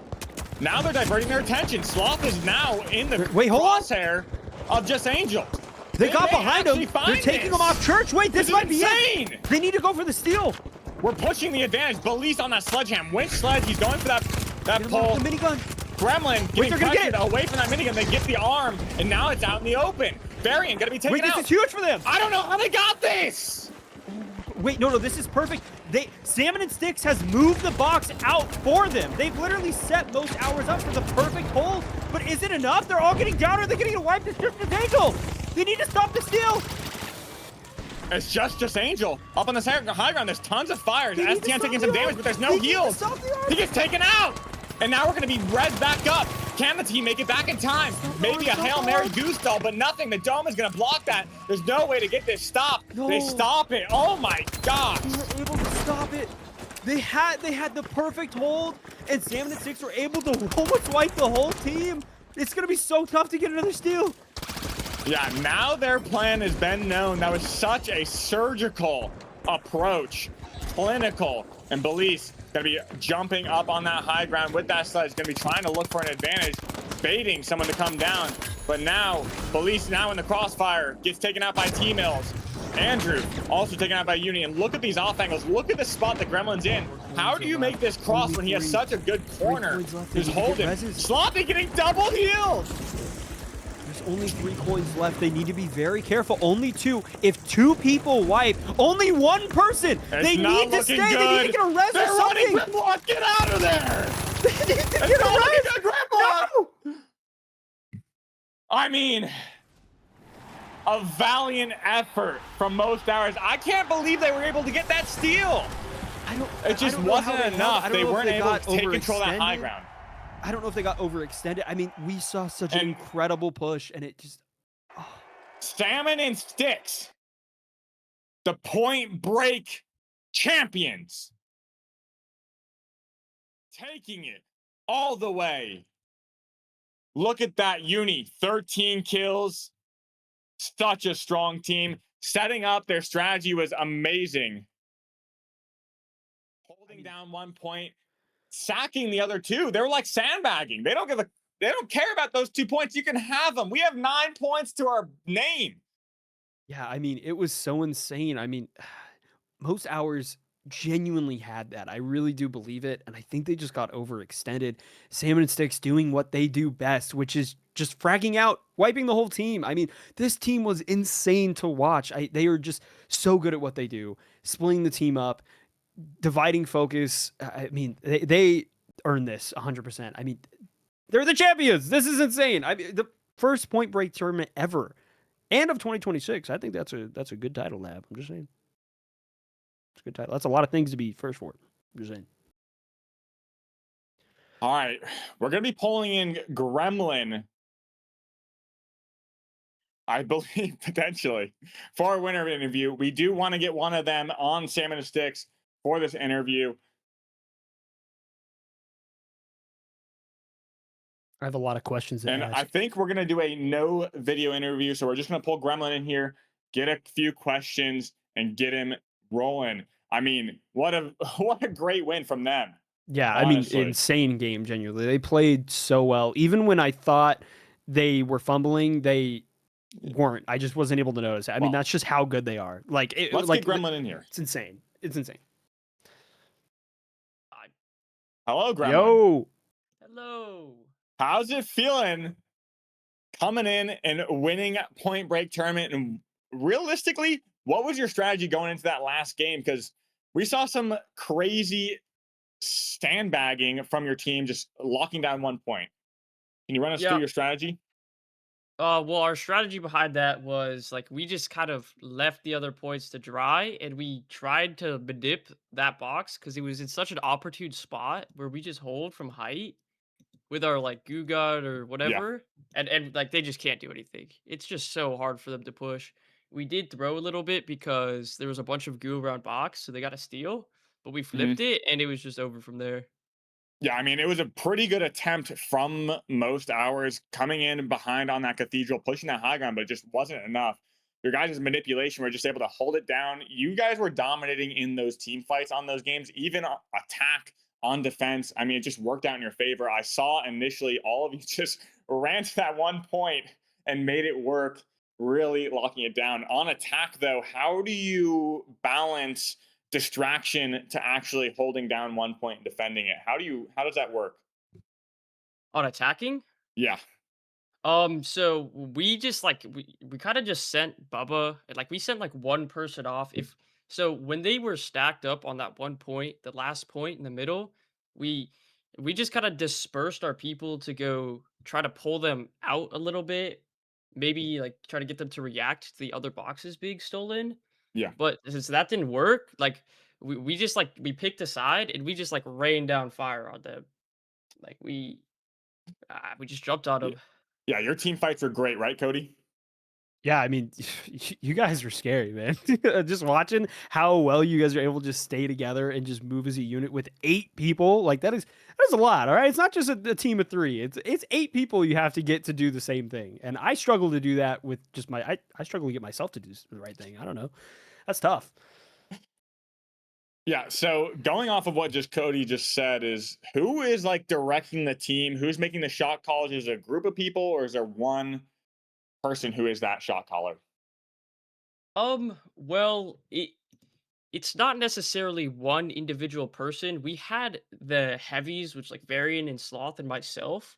We kind of like decided to focus like on defending. We just decided to focus on one box and try to Yep. manipulate it so it's like completely unstealable. Mhm. And that was kind of directing. We would just let Udi and Bubba, all those lights, just go Just do and it there. pester their backline just to buy Yeah. us enough time to make the box unstealable. And then it was just like we were just meshing so well with that strategy. Well, one final question for you. What do you think of Point Break, and how does it fit in the finals? Do you think it's a good mode for a competitive experience? Maybe a few tweaks here and there, but overall, what do you think? Um, it was actually really fun. I think the game mode itself is a little bit too defender sided. Yeah. But like 8v8, the whole premise of it was actually like really fun. It was pretty refreshing. to play something that wasn't 3v3s or cash Yeah. out. But I think you could definitely do something with it. Just like Mhm. make the game mode a little less defender sided. Yeah. And it's perfect. Yeah, it's I really I good. actually have one thing that Yep. I kind of want your opinion on real quick. How would you feel about for defender or not for I think for defender or we could do it however. I think it could play for both is that the more people you have stealing together or disarming whatever, it speeds up the timer. So you could have like 8 people go on. If they all choose to steal together, then it would speed up the timer. Almost like kind of how power shift you have up to 3 people or whatever, it speeds up the raft. I've been thinking about that for a while.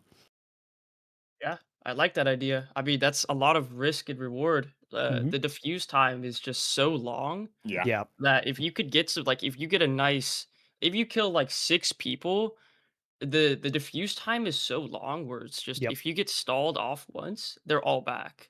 So Yep. if you Mhm. could have multiple people hop on it to like speed it up, that would make it a little bit less defender sided. Mhm.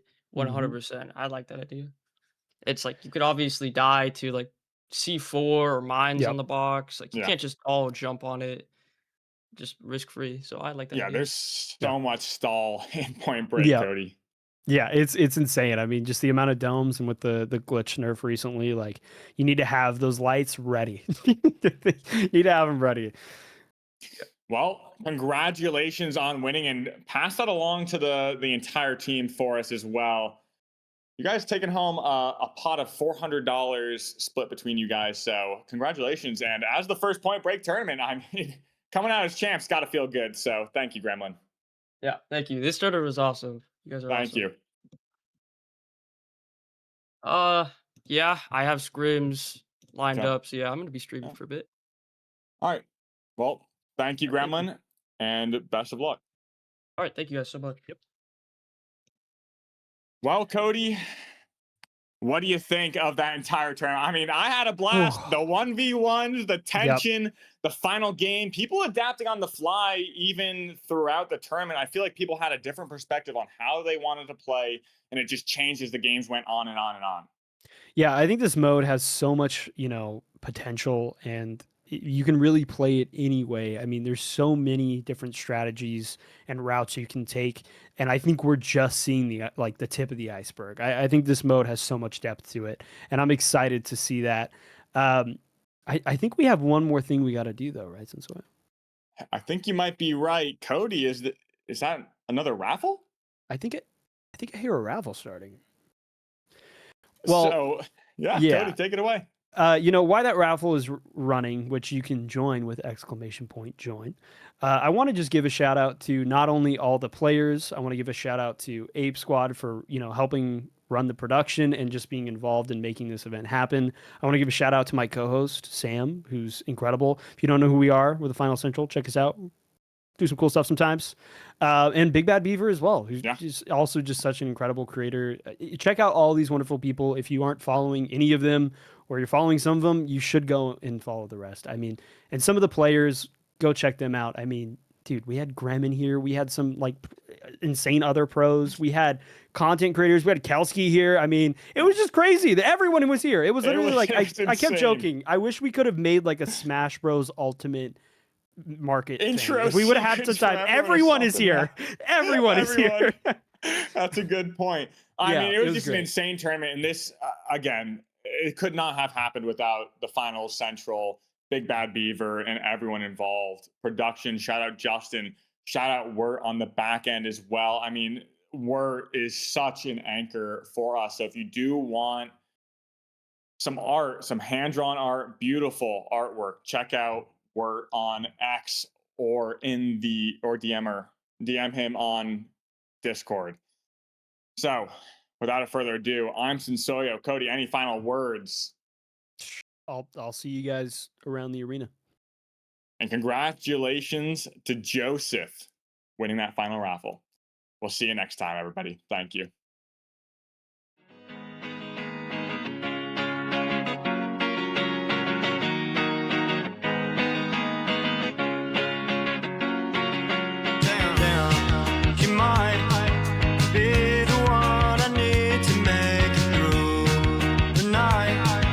Any other reason I can find, I don't know where you've been, but I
the pack. Yeah, all my exes in one bag. Automatically having, she wanted, she dragged what we had in the past. I'm mad at you, mad at your action. Yeah, I'm blacking out to get distraction.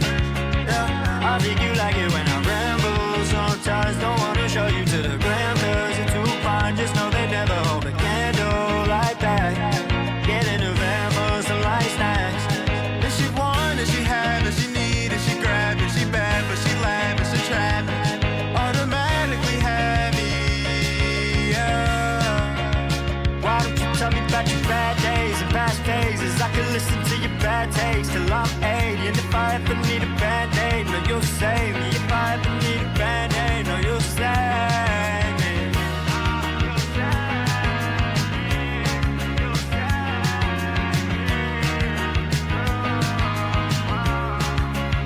Why don't you tell me about your bad days and past phases? I can listen to your bad takes till I'm 80.